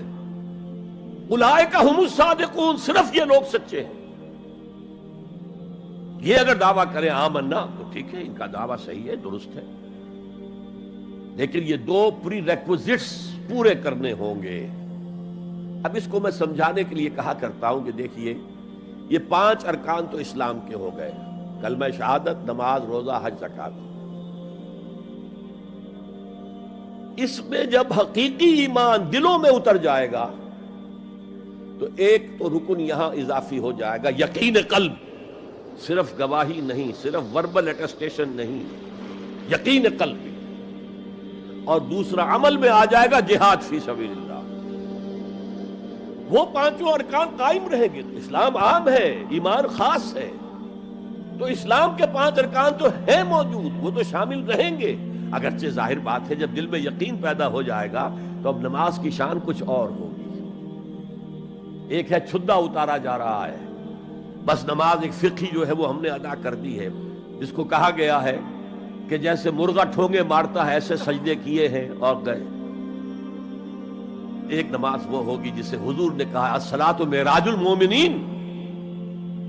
تو ایمان حقیقی کے ساتھ نماز کی شان کچھ اور ہوگی، اور ایک اس رسمی سے اسلام کے ساتھ نماز کی شان کچھ اور ہوگی. لیکن وہ 5 ارکان قائم رہیں گے، 2 کا اضافہ ہو جائے گا. شہادت کے بعد اس کے ساتھ یقین قلبی، اور ان 4 عبادات کے ساتھ جہاد فی سبیل اللہ. یہ جو رے آف لائٹ کا جو اسپیکٹرم بنتا ہے اسے پرزم میں سے جب گزارے تو 7 روشنیاں نظر آتی ہیں. وہ تو نظر آتی ہیں، 2 اور بھی ہیں جو نظر نہیں آتی. Ultraviolet, infrared. یہ الٹرا وائلٹ ہے اور یہ انفرا ریڈ ہے جہاد والی، جس میں جانیں دینی پڑتی ہے، خون کا معاملہ بھی آتا ہے. یہ گویا کہ حقیقی ایمان کے 7 ارکان ہو جائیں گے، 5 جمع 2. تب وہ شخص مومن کہلانے کا مستحق ہوگا. قُلْ أَتُعَلِّمُونَ اللَّهَ بِدِينِكُمْ. اے نبی ان سے کہیے تم اللہ کو بتانا چاہتے ہو، جتلانا چاہتے ہو اپنا دین. میں چونکہ ہریانہ میں پیدا ہوا تھا، حصار میں، تو وہاں کی جو مقامی بولی تھی اس کی کچھ چیزیں یاد ہیں. تھوتھا چنا باجے گھنا. جو چنا اندر سے خالی ہو گیا، کیڑا کھا چکا ہے، اس کے اندر آواز زیادہ ہو جاتی ہے. خالی برتن زیادہ آواز دیتا ہے، برتن بھرا ہوا ہے تو ظاہر بات ہے ڈل ہو جائے گی. تو وہاں تھوتھا چنا، کھوکھلا چنا، باجے گھنا، اس کی آواز جو ہے زیادہ آتی ہے. تو جن کے دلوں میں وہ ایمان نہیں تھا وہ بڑھ چڑھ کر کے ہم دیکھیے جی ہم تو اسلام لے آئے، ہم تو بغیر لڑے بڑے اسلام لے آئے. حضور ہمارے ساتھ تو خصوصی معاملہ ہونا چاہیے، ہمیں زکوٰۃ میں سے خصوصی حصہ ملنا چاہیے. یہ جو وہ جتلاتے تھے اپنے دین کو، تو فرمایا قُلْ أَتُعَلِّمُونَ اللَّهَ بِدِينِكُمْ. کیا اللہ کو اپنا دین جتلا رہے ہو؟ وَاللَّهُ يَعْلَمُ مَا فِي السَّمَاوَاتِ وَمَا فِي الْأَرْضِ. اللہ کو تو معلوم ہے جو کچھ آسمانوں میں ہے اور جو کچھ زمین میں ہے. وَاللَّهُ بِكُلِّ شَيْءٍ عَلِيمٌ. اللہ تو ہر چیز کا جاننے والا ہے. اگر حقیقی ایمان تمہارے دلوں میں تو اللہ کو معلوم ہے، اور جیسا ایمان تم لائے ہو اللہ جانتا ہے اس کو. آیا واقعی صدق دل کے ساتھ ہے، یا نفاق کے اور دھوکے کے ساتھ ہے، یا یہ کہ خالی اسلام ہے، زیرو لیول ہے. یمنون علیک ان اسلموا. اے نبی یہ آپ پر احسان دھر رہے ہیں کہ ہم اسلام لے آئے. دیکھیے جی ہم نے تو اطاعت قبول کر لی. آپ نے قریش سے تو اتنی جنگیں کی ہیں، فلاں سے تو اتنی جنگیں کی ہیں، آپ کے ساتھی اتنے شہید بھی ہوئے، ہم نے تو جنگ نہیں کی، ہم ایسے ہی مان لے آئے ہیں. تو گویا کہ احسان ہے ہمارا. یمنون علیک، مننا یمنو احسان دھرنا. یمنون علیک ان اسلموا قل لا تمنوا علی اسلامکم. کہہ دیجئے مجھ پر اپنے اسلام کا احسان مت دھرو. بل اللہ یمن علیکم ان ہداکم للایمان. بلکہ اللہ تم پر احسان دھرتا ہے کہ تمہیں اسلام کا راستہ دکھا دیا ہے. تم اسلام میں آ گئے ہو تو ایمان کا راستہ تمہیں دکھا دیا ہے. اب عمل کرتے رہو گے تو ایمان پیدا ہو جائے گا. یہ میں نے عرض کیا تھا کہ یہ کیفیت اثبات الاسلام بغیر الایمان یہ مستقل نہیں ہے، یہ عارضی ہے. جب عمل کریں گے تو ایمان پیدا ہو جائے گا. تو بل اللہ یمن علیکم ان ہداکم للایمان ان کنتم صادقین. بلکہ اللہ کا احسان مانو کہ اس نے تمہیں اسلام کے راستے پر لا کر گویا کہ اس سڑک پر ڈال دیا ہے جو ایمان کی طرف لے جا رہی ہے. اگر تم اسلام کے بارے میں بھی سچے ہو، یعنی وہ لوگ نکل جائیں گے جو دھوکہ دینے کے لیے ایمان لا رہے تھے. ان اللہ یعلم غیب السماوات والارض. یقیناً اللہ جانتا ہے ہر پوشیدہ چیز کو جو آسمانوں کی ہے اور زمین کی ہے. اور یہ غیب کا لفظ ہماری نسبت سے ہے، نوٹ کر لیجئے اسے. اللہ کے لیے کوئی غیب نہیں ہے، سرے سے کوئی غیب. ہر شے اس کے لیے شہود ہے، ہر شے ہر آن اس کی نگاہوں کے سامنے. کوئی شے اس کے لیے غیب نہیں. یہ ریلیٹو ٹرم ہے جو ہمارے لیے غیب ہے۔ واللہ بصیر بما تعملون، اور جو کچھ تم کر رہے ہو اللہ اسے دیکھ رہا ہے۔ اچھا، اب پھر پہلی دو آیات کی طرف آ جائیے۔ اسلام ایمان علیحدہ چیزیں ہیں۔ ایمان کی تعریف یقین قلبی دل میں، اور جہاد فی سبیل اللہ عمل میں۔ گویا کہ ان میں سے کوئی ایک چیز بھی نہیں ہے تو پھر مومن نہیں ہو تم۔ دل میں یقین نہیں تو مومن نہیں، عمل میں جہاد نہیں تو مومن نہیں۔ اب اسی کو دوسرے مقام سے جو میں نے آیات پڑھی تھی، سورہ صف کی آیت نمبر 10-11، یا ایھا الذین آمنوا هل ادلکم علی تجارۃ تنجیکم من عذاب علیم، اہل ایمان کیا میں تمہاری رہنمائی کروں اس تجارت کی جانب جو تمہیں جہنم کے عذاب سے بچا دے، نجات دے دے۔ سوال یہ انداز، یہ قرآن کا بھی انداز ہے، حضور کا بھی انداز تھا۔ پہلے سوال کیا جائے تاکہ اذہان سوچنے کی طرف آمادہ ہو جائے، تیار ہو جائے جب آگے کیا بات آ رہی ہے۔ حضور بھی سوال کیا کرتے تھے، اتدرون من المفلس، تم جانتے ہو مفلس کسے کہتے ہیں؟ اکثر و بیشتر صحابہ کا جواب ہوتا تھا اللہ ورسولہ عالم، اللہ اور اس کا رسول بہتر جانتے ہیں۔ پھر حضور دوبارہ پوچھتے تھے تو اپنی اپنی سمجھ کے مطابق جواب دیتے تھے۔ المفلس عندنا ما لا درہم لہ ولا دینارا، حضور ہم مفلس اسی کو سمجھتے ہیں جس کے پاس نہ درہم ہے نہ دینار ہے۔ فرمایا نہیں، میری امت کا مفلس وہ ہوگا جو قیامت میں حاضر ہوگا تو نمازوں کی بھی بہت بڑی گٹھری لے کر آئے گا، روزے بھی ہوں گے، عمرے بھی ہوں گے، حج بھی ہوں گے، نیکیوں کی بہت بڑی بڑی گانٹھیں ساتھ ہوں گی، لیکن حقوق العباد میں اس نے کوتاہی کی ہوگی۔ قد اکل مال ھذا، اس شخص کا مال ہڑپ کر لیا ہوگا غلط طریقے سے، بہنوں کا حصہ وراثت میں کھا لیا ہوگا، کسی پر تہمت لگائی ہوگی، کسی کی غیبت کی ہوگی، اور وہ سارے دعوے دار جمع ہو جائے، اللہ اس شخص نے میرے ساتھ یہ کیا، اللہ اس شخص نے میرے ساتھ یہ کیا، تو اس کی نیکیاں سب دے دی جائیں گی۔ اچھا بھائی، وہاں کوئی اور کرنسی تو ہے نہیں کہ اتنے ہزار جرمانہ یا اتنا لاکھ جرمانہ۔ اچھا تم اس کی نمازیں لے جاؤ، تم اس کے روزے لے جاؤ، تم اس کے حج اور عمرے لے جاؤ، خالی ہو گیا، اور دعوے دار اب بھی باقی ہیں، تو ان کے گناہ اب ان کے حساب میں پڑنے شروع ہوں گے، اور وہ ان کے گناہوں کے بوجھ تلے دب کر جہنم میں جھونک دیا جائے۔ یہ مفلس ہے، یہ انداز تھا، یہ قرآن کا بھی انداز ہے اور یہی حضور کا انداز تھا۔ یا ایھا الذین آمنوا هل ادلکم علی تجارۃ تنجیکم من عذاب علیم، اے ایمان والو، اے ایمان کے دعوے دارو، یا اے وہ لوگوں جو ایمان قانونی حاصل کر چکے ہو، یا اے وہ مسلمانوں جن کی رسائی ابھی تک حقیقی ایمان تک نہیں ہوئی۔ یا ایھا الذین آمنوا هل ادلکم علی تجارۃ تنجیکم من عذاب علیم، کیا میں بتاؤں تمہیں وہ تجارت، وہ کاروبار جس کا نفع کیا ہوگا کہ جہنم سے چھٹکارا پا جاؤ۔ اب یہاں ایک منٹ رک کر توقف کر کے نظم کلام کے اعتبار سے ایک نتیجہ سامنے لے آئیے۔ اگر وہ تجارت نہیں کرو گے تو جہنم سے نجات کی امید یہ تمہاری وشفل تھنکنگ ہے، تمہاری آرزویں ہیں، تلک امانیہم، یہ ان کی خواہشات ہیں جنہوں نے عقیدوں کی شکل اختیار کر لی ہے۔ یہ اللہ کا کلام ہے، یہ اس میں کوئی شے جو ہے محض شاعرانہ لفاظی کے لیے یا شاعرانہ مبالغے کے لیے تو نہیں ہے نا۔ گنجینہ معنی کا طلسم اس کو سمجھیو جو نفس کے غالب میرے اشعار میں آوے۔ تو قرآن میں جو لفظ آ رہا ہے وہ ہر لفظ اپنی جگہ پر معنی کا خزانہ ہے۔ هل ادلکم علی تجارۃ تنجیکم من عذاب علیم۔ اب جواب سنیے، تؤمنون باللہ ورسولہ، ایمان لاؤ اللہ پر اور اس کے رسول پر جیسا کہ ایمان لانے کا حق ہے۔ بات وہی ہو گئی نا، وہ پہلا تمہارا قانونی ایمان تھا، اصل ایمان کچھ اور ہے۔ اسی کو سورہ نساء میں فرمایا یا ایھا الذین آمنوا آمنوا باللہ ورسولہ والکتاب الذی نزل علی رسولہ والکتاب الذی انزل من قبل، اے ایمان کے دعوے دارو ایمان لاؤ جیسا کہ ایمان لانے کا حق ہے، اللہ پر بھی اور اس کے رسول پر بھی، اور اس کتاب پر بھی جو اپنے رسول پر اس نے نازل فرمائی، اور اس کتاب پر بھی جو پہلے نازل کی تھی۔ تؤمنون باللہ ورسولہ وتجاہدون فی سبیل اللہ باموالکم وانفسکم. بالکل وہی آیت نمبر 15 بن گئی کہ نہیں سورہ حجرات کی؟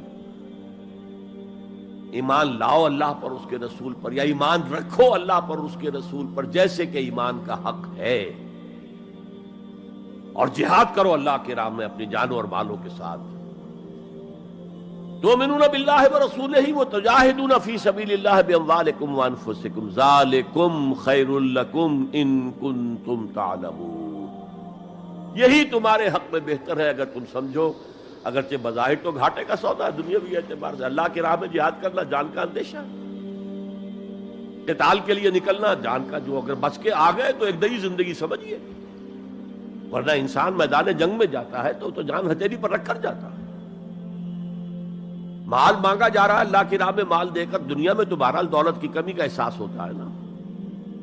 اگرچہ تمہیں گھاٹے کا سودا نظر آتا ہے، حقیقت میں یہی نفع کا سودا ہے اگر تمہارے پاس علم حقیقی ہے. اب ان دو مقامات سے جو نتیجہ میں نے نکالا، there can be no ایمان without jihad فی سبیل اللہ.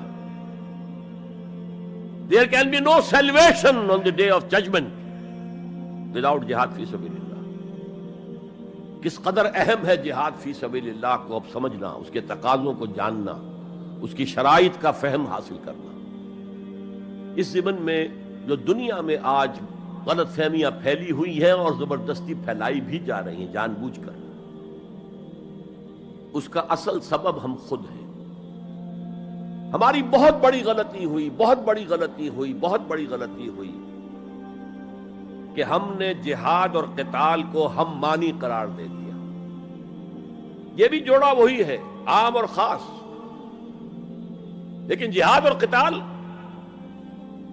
یہ ہم مانی نہیں ہے، سینونیمس نہیں ہے. اسی لیے میں نے سورہ صفی کی آیت نمبر 4 بھی آپ کو سنائی. اب یہ اس اعتبار سے جہاد اور قتال فی سبیل اللہ پر قرآن مجید کی جامع ترین صورت ہے. کل 14 آیتیں، اس میں جہاد فی سبیل اللہ کا ذکر بھی ہے، یہ آیت نمبر 11 کے اندر، اور آیت نمبر 4 میں قتال فی سبیل اللہ کا حکم بھی ہے. ان اللہ یحب الذین یقاتلون فی صفا صفا کانہم بنیان مرصوص. اللہ کو محبوب تو وہ بندے ہیں اس کے جو اس کی راہ میں جنگ کرتے ہیں صفیں باندھ کر گویا کہ سیسا پلائی ہوئی دیوار ہے. قتال فی سبیل اللہ، جہاد فی سبیل، دو اصطلاحات ہیں، ان کا مفہوم بالکل ایک تو نہیں ہو سکتا.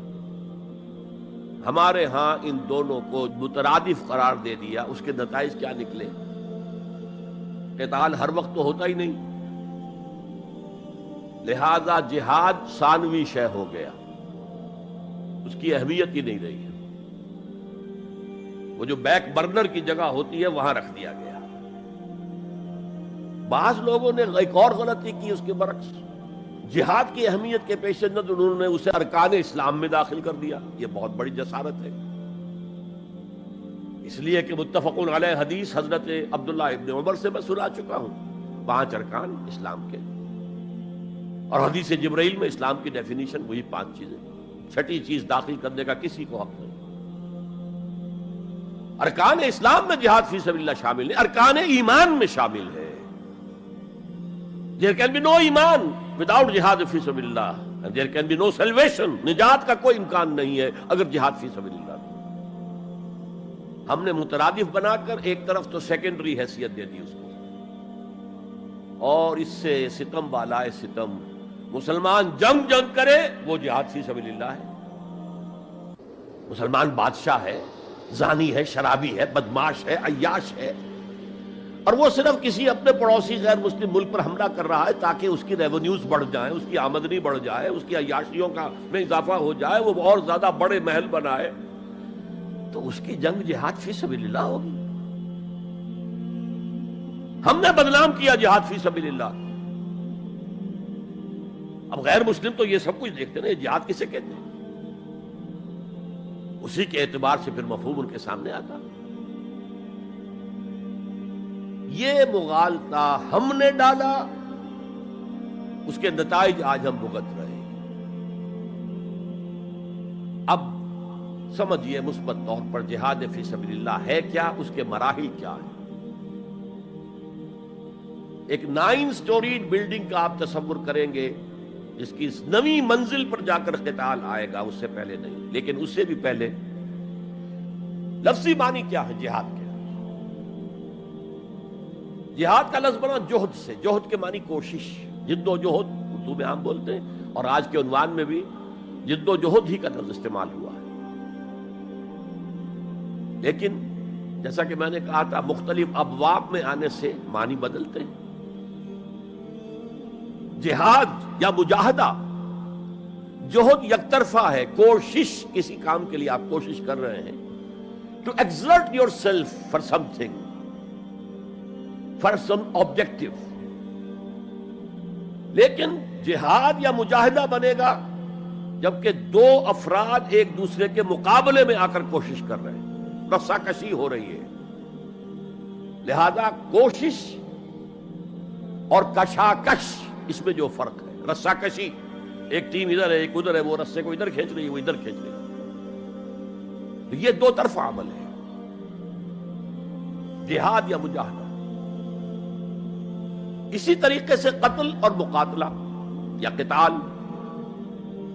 کوئی شخص جا رہا تھا آپ نے شوٹ کر دیا، یہ قتل ہے، یک طرفہ عمل ہے۔ دو فوجیں آمنے سامنے ہیں، یہ ان کو قتل کرنا چاہتے ہیں وہ ان کو قتل کرنا چاہتے ہیں، یہ قتال ہے، یہ جنگ ہے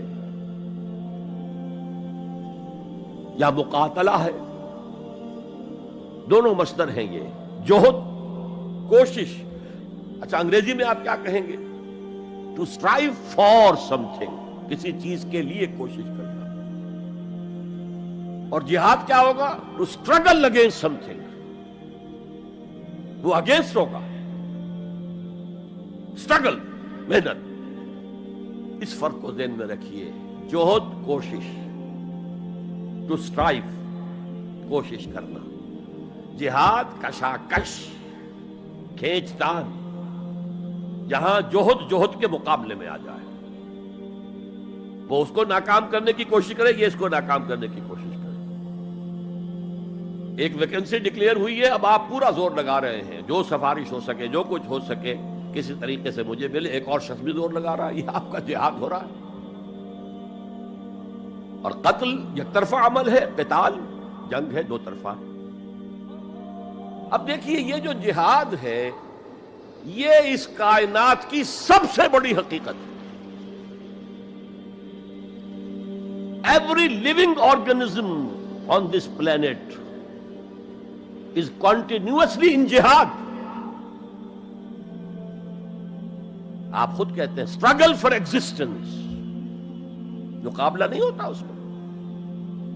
کاروبار میں مقابلہ ہو رہا ہے، ملازمتوں میں مقابلہ ہو رہا ہے، مقابلوں کے امتحان ہو رہے ہیں، حیوانات جرثومے چھوٹے چھوٹے سے، struggle for existence۔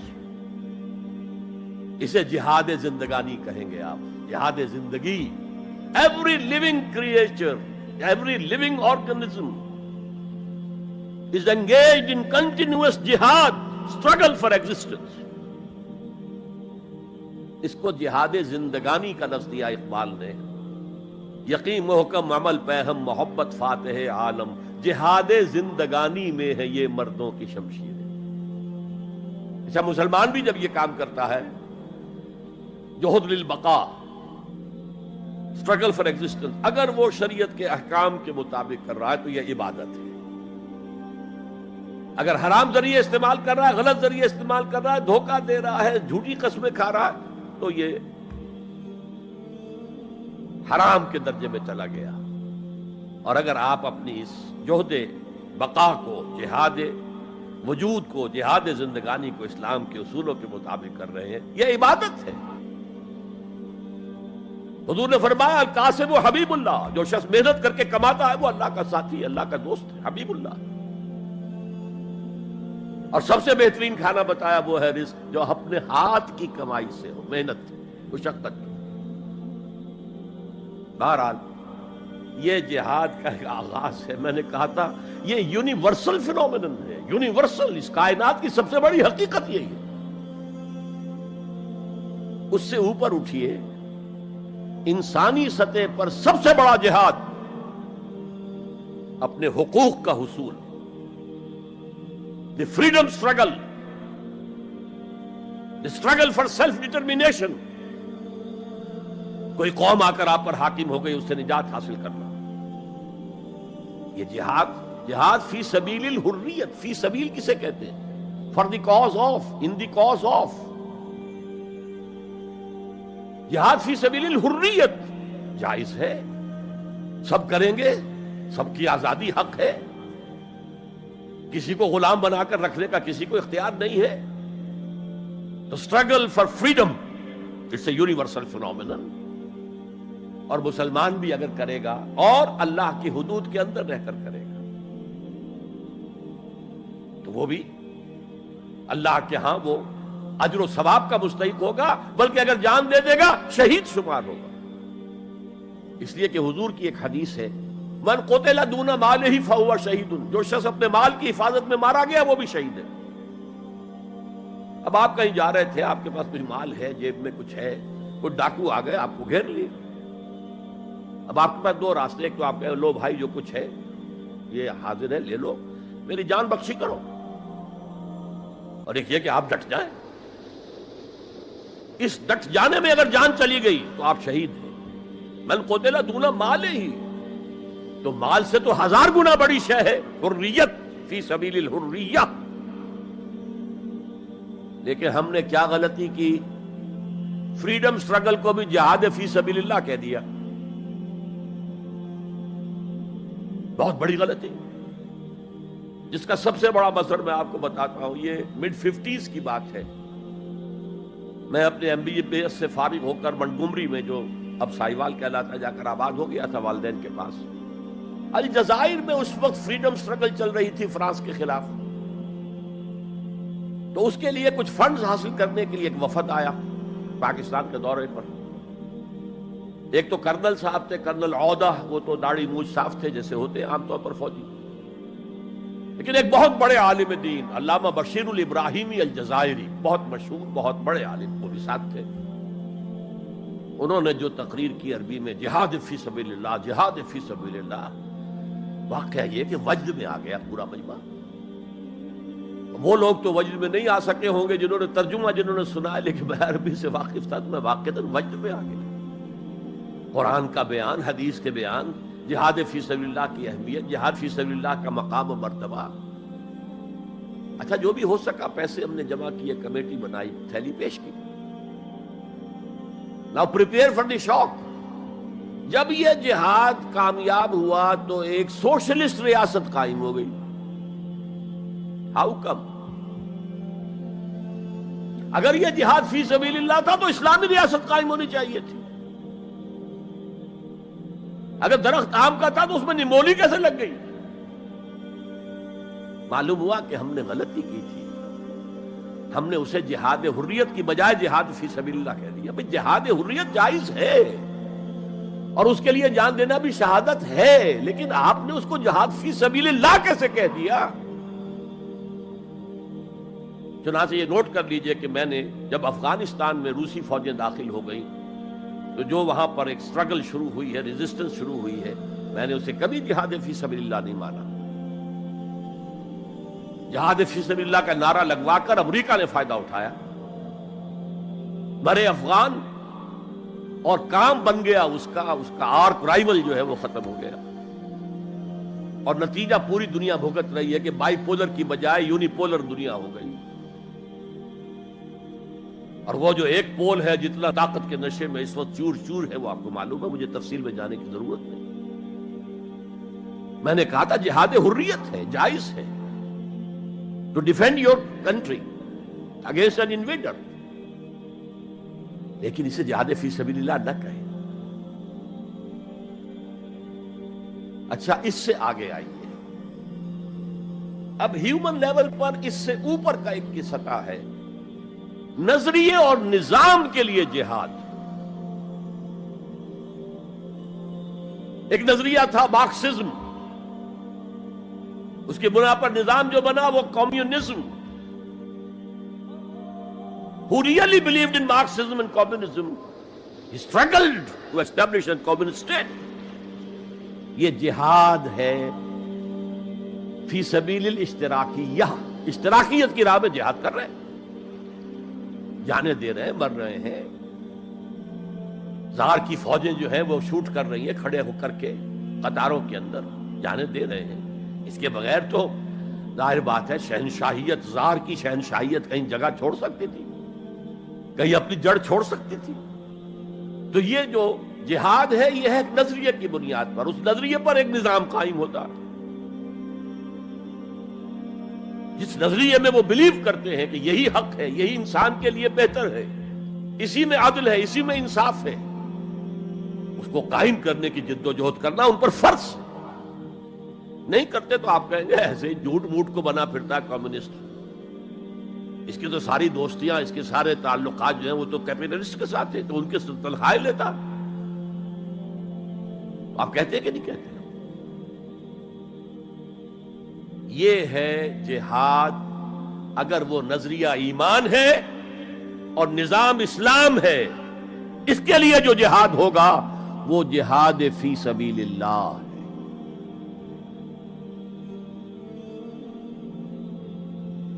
کسی اور مقصد کے لیے جہاد کو آپ جہاد فی سبیل اللہ نہیں کہہ سکتے. آپ ڈیموکریسی کے قیام کے لیے کسی بادشاہت کو ختم کر کے ڈیموکریسی کا نظام قائم کرنا چاہتے ہیں، جہاد ہے. جہاد فی سبیل الدیمقراطیہ، جہاد for the cause of democracy, جہاد فار دی کاز آف اشتراکیت. اسی معنی میں قرآن مشرکین مکہ کو بھی مجاہد قرار دیتا تھا. وہ تھے مجاہدین فی سبیل الشرک. جانے نہیں دے رہے تھے کیا؟ قربانیاں نہیں دے رہے تھے؟ وہ اپنے عقیدے کے لیے، اپنے نظریے کے لیے، اپنے نظام کے لیے جانے دے رہے تھے. تو یہ ہے جہاد نظریے اور نظام کے لیے. پھر میں تیسری مرتبہ دوہرا رہا ہوں، اگر وہ نظریہ ایمان ہے اور نظام اسلام کا ہے، قائم کرنا پیش نظر ہے، تو وہ ہے جہاد فی سبیل اللہ. اب اس کے 3 لیولز ہیں اور ہر لیول پر 3 سب لیولز ہیں. سب سے پہلا جہاد فی سبیل اللہ کا مرحلہ ہے کہ ایمان دل میں آ گیا تو ایک کشاکش اندر شروع ہو جائے گی. میں اگر فرائیڈ کی اصطلاح استعمال کروں تو ایگو اور اڈ یا لبیڈو میں تصادم ہوگا. آپ کے نفس کی خواہش کچھ اور ہے، ایمان کہتا ہے غلط. کشاکش ہوگی کہ نہیں؟ یہ اندرونی جہاد ہے اپنے نفس کے خلاف. جیسے فرعون نے کہا تھا الیس لی ملک مصر وہذہ الانہار تجری من تحتی، کیا میں بادشاہ نہیں ہوں مصر کا؟ مصر کی حکومت میری نہیں ہے؟ اور کیا یہ ساری نہریں جو ہیں میرے نظام کے تحت نہیں چل رہی؟ اسی طرح برا نہ مانیے، ہمارا نفس کہتا ہے یہ جسم میرا ہے، میری ملکیت ہے، اٹس مائی ڈومین، میری خواہش پوری کرنی ہوگی. جیسے اس نے کہا میں نہیں جانتا کوئی خدا ہے میرے سوا اور میرے اوپر، میں نہیں مانتا. نفس بھی کہتا میں نہیں ماننے کو تیار، کیا حلال ہے کیا حرام ہے، کیا جائز ہے کیا ناجائز، میری خواہش پوری کرو.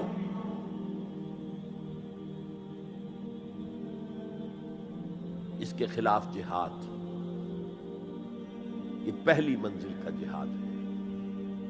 اور آپ کو معلوم ہے 3 منزلہ عمارت ہے، تو بلند ترین تو ہے تیسری منزل، اہم ترین ہے پہلی منزل. پہلی منزل بنے گی تو دوسری بنے گی، دوسری ہوگی تو تیسری بنے گی نا. پہلی منزل یہ ہے اور اہم ترین یہ ہے. اسی لیے مولانا روم نے کہا نفس ماں ہم کم ترس فرعون نیست، میرا نفس بھی فرعون سے کم نہیں ہے، لیکن ایراعون نیست، اس کے پاس لاؤ لشکر تھا. اس نے زبان سے بھی کہہ دیا تھا انا ربکم الاعلی، میں ہوں خدا. میرا نفس بیچارہ اس کے پاس کوئی لاؤ لشکر نہیں، زبان سے تو یہ کچھ نہیں کہتا، اندر یہی کہتا میں بادشاہ ہوں اس وجود کا، میری مرضی پوری. تو اسٹرگل اگینسٹ دس بیسر سیلف، ایک سیلف ہے اونچی سیلف، خودی، انا، ایگو، اور ایک ہے یہ بیسر سیلف، حیوانی جبلتیں جو اندھی بہری ہیں، جو حلال اور حرام سے انہیں کوئی غرض نہیں ہے، ان کے خلاف جہاد کرنا۔ آپ نے فرمایا صلی اللہ علیہ وسلم المجاہد من جاہد نفسہ، اصل مجاہد وہ ہے جو اپنے نفس کے خلاف جہاد کر سکے۔ تمہارے اندر یہ دشمن تو بیٹھا ہوا ہے، تکڑا ہے، تمہیں کنٹرول کر رہا، چلے آؤ باہر کے دشمنوں سے جہاد کرنے کے لیے۔ تم نے ٹانگے کو گھوڑے کے آگے باندھ دیا۔ اور ایک دفعہ حضور سے پوچھا گیا ای الجہاد افضل یا رسول اللہ، اے اللہ کے رسول سب سے افضل جہاد کون سا ہے؟ فرمایا ان تجاہد نفسک فی طاعت اللہ، اپنے نفس کے خلاف جہاد کرو، اسے اللہ کا مطیع کرو۔ یہ جو اندر کی کشمکش ہے، کشاکش ہے، یہ جہاد فی سبیل اللہ کا نقطہ آغاز، اللہ کا مطیع بنانا ہے نفس کو۔ اس کے ساتھ دو سب لیول اور ہیں۔ اس نفس کو بھڑکانے والی ایک قوت ہے انویزیبل، اور ویزیبل بھی ہے۔ انویزیبل قوت سب سے بڑی ابلیس، شیطان، لعین، اور اس کے چیلے چاٹے جنات میں سے، اور ویزیبل میں انسانوں میں جو اس کے ایجنٹ ہیں، جو فحاشی کو کلچر کا نام دے، یہ اس ابلیس کے چیلے ہیں۔ ان کے خلاف جہاد نہیں کریں گے آپ، اگر آپ ان کے خلاف ایگریسو ایٹیٹیوڈ اختیار نہیں کریں گے تو آپ ان کے دباؤ میں آ جائیں گے۔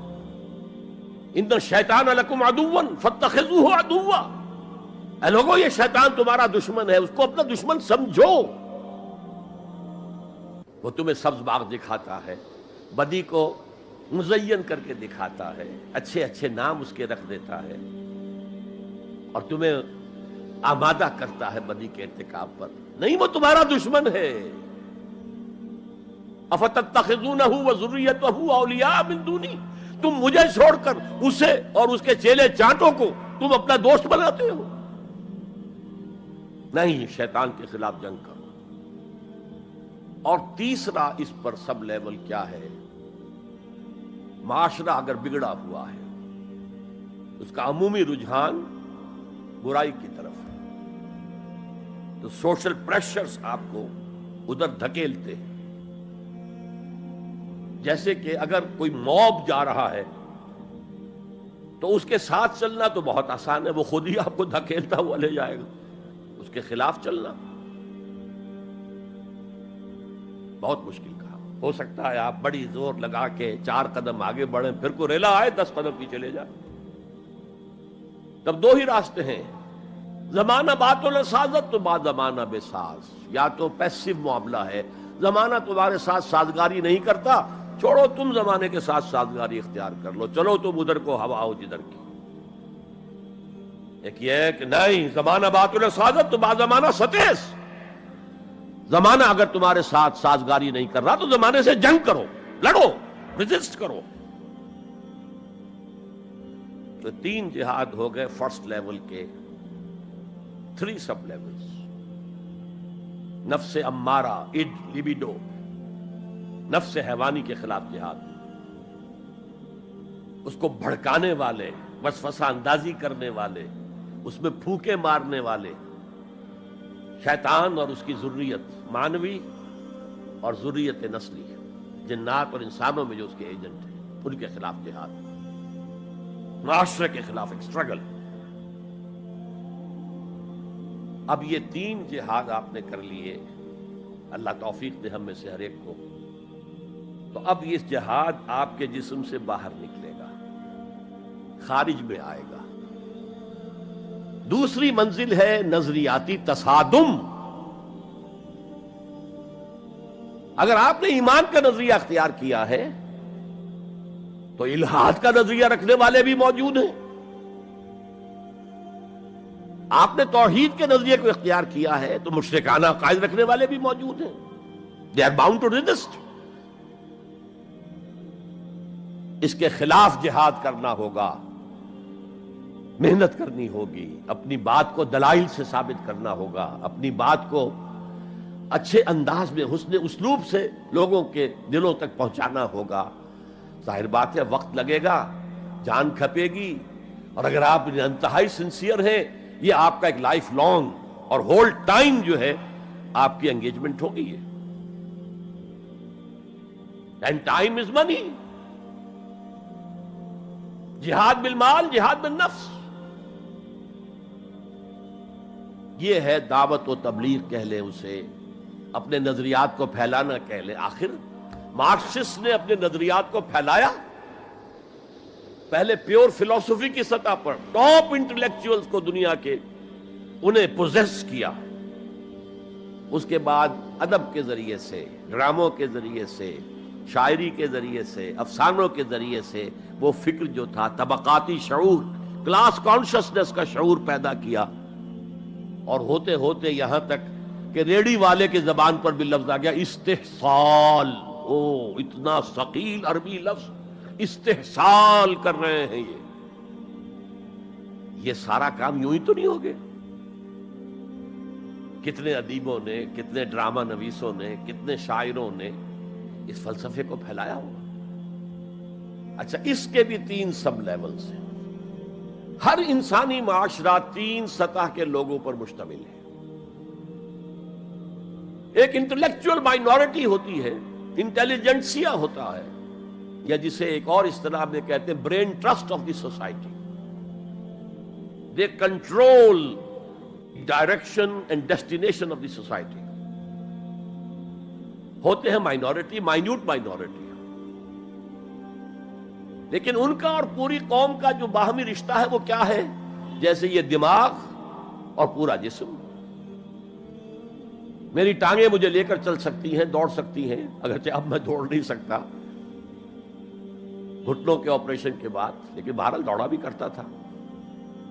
لیکن کدھر جانا ہے اس کا فیصلہ یہاں ہوتا ہے. یہ صلاحیت ٹانگوں میں نہیں ہے. ہاں، یہاں سے فیصلہ ہو دوڑو، دوڑیں گے. ہاتھ پکڑ سکتا ہے کسی چیز کو، کس کو پکڑے کس کو نہ پکڑے. ہو سکتا ہے کہ آپ نے ہاتھ بڑھا بھی دیا ہو، کسی کو لکڑی سوکھی سمجھ کر آپ جو ہے جنگل کے اندر سے ایندھن جمع کر رہے ہیں، اچانک آنکھ نے دیکھا وہ تو حرکت کر رہی ہے، فوراً اطلاع گئی، ارے یہ تو سانپ معلوم ہوتا ہے، یہاں سے حکم آیا ہاتھ کھینچ لو، فوراً کھینچ لیا. تو کنٹرول تو یہ کر رہا ہے نا. ماسز کسی معاشرے کی نہ ڈائریکشن معین کر سکتے ہیں، نہ اس کی ڈیسٹینیشن کا فیصلہ کر سکتے ہیں. یہ اس کا انٹیلیجنسیا ہے، یہ اس کا برین ٹرسٹ ہے، یہ اس کا انٹلیکچوئل ایلیٹ ہے. لہذا اس نظریاتی تصادم میں بھی پرائرٹی نمبر 1 وہ طبقہ ہے. اگر وہ آپ کے نظریات کے قائل نہیں ہوں گے، حامل نہیں ہوں گے، there can be no collective change in this society. افراد کچھ مل جائیں گے آپ کو، افراد کے اندر ہوتے ہیں جو قبول کر لیتے بس، لیکن معاشرہ ان کے کنٹرول میں.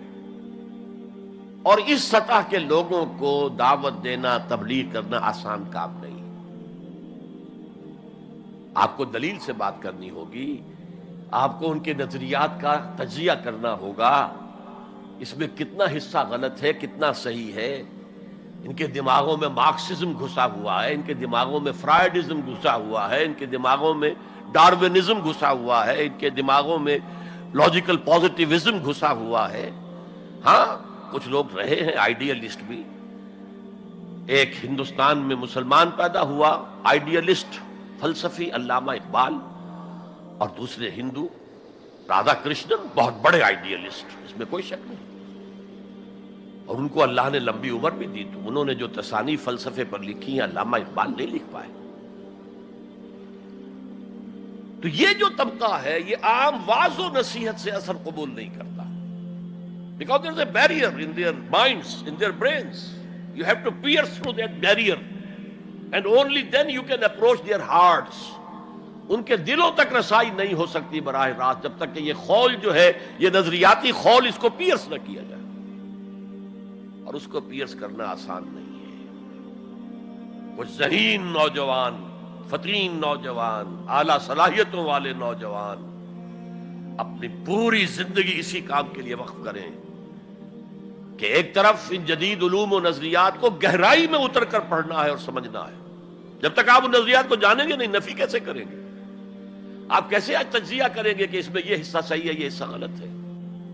اور دوسری طرف قرآن کی گہرائی میں غوطہ زنی کرنی ہے تاکہ ہدایت جو اللہ کی آئی ہوئی ہے اس کو آپ اچھی طرح سمجھیں، اور پھر اس نور کی روشنی میں پھر آپ لوگوں کو ان چیزوں کے خلاف متنبع کریں کہ اس میں یہ غلطی ہے، اس میں یہ غلطی ہے، اکنامکس کی یہ تھیوری غلط ہے، باطل ثابت ہو چکی ہے، ڈارونزم جو ہے وہ بایولوجی کے میدان میں شکست دیا جا چکا ہے۔ لیکن یہ کہ یہ تو کام کرنا جو ہے it's a lifelong affair. اب ظاہر بات ہے آپ کے علم میں شاید ہو کہ جب مارکس کتاب لکھ رہا تھا داس کیپیٹال تو اسے فاقے آ رہے تھے،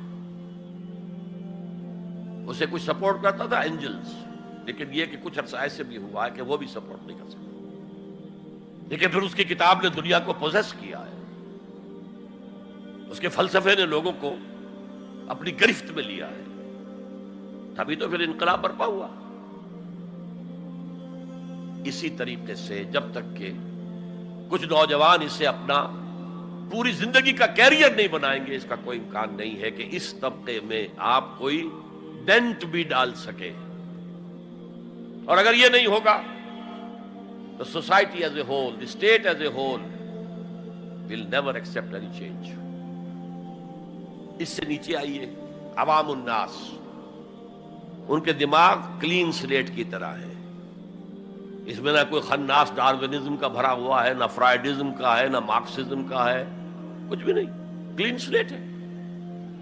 اس کو واعظ و نصیحت کے ذریعے سے ایسی بات جو از دل خیزت بر دل ریزت، دل سے اٹھے دل پہ اتر جائے، سادہ ترین زبان میں بھی بات کرو وہ قبول کریں گے، بس صرف اس کی ایک شرط ہے، آپ کا عمل بھی گواہی دے رہا ہو کہ آپ واقعی جو کہہ رہے ہیں اس پر خود بھی عمل پیرا ہے۔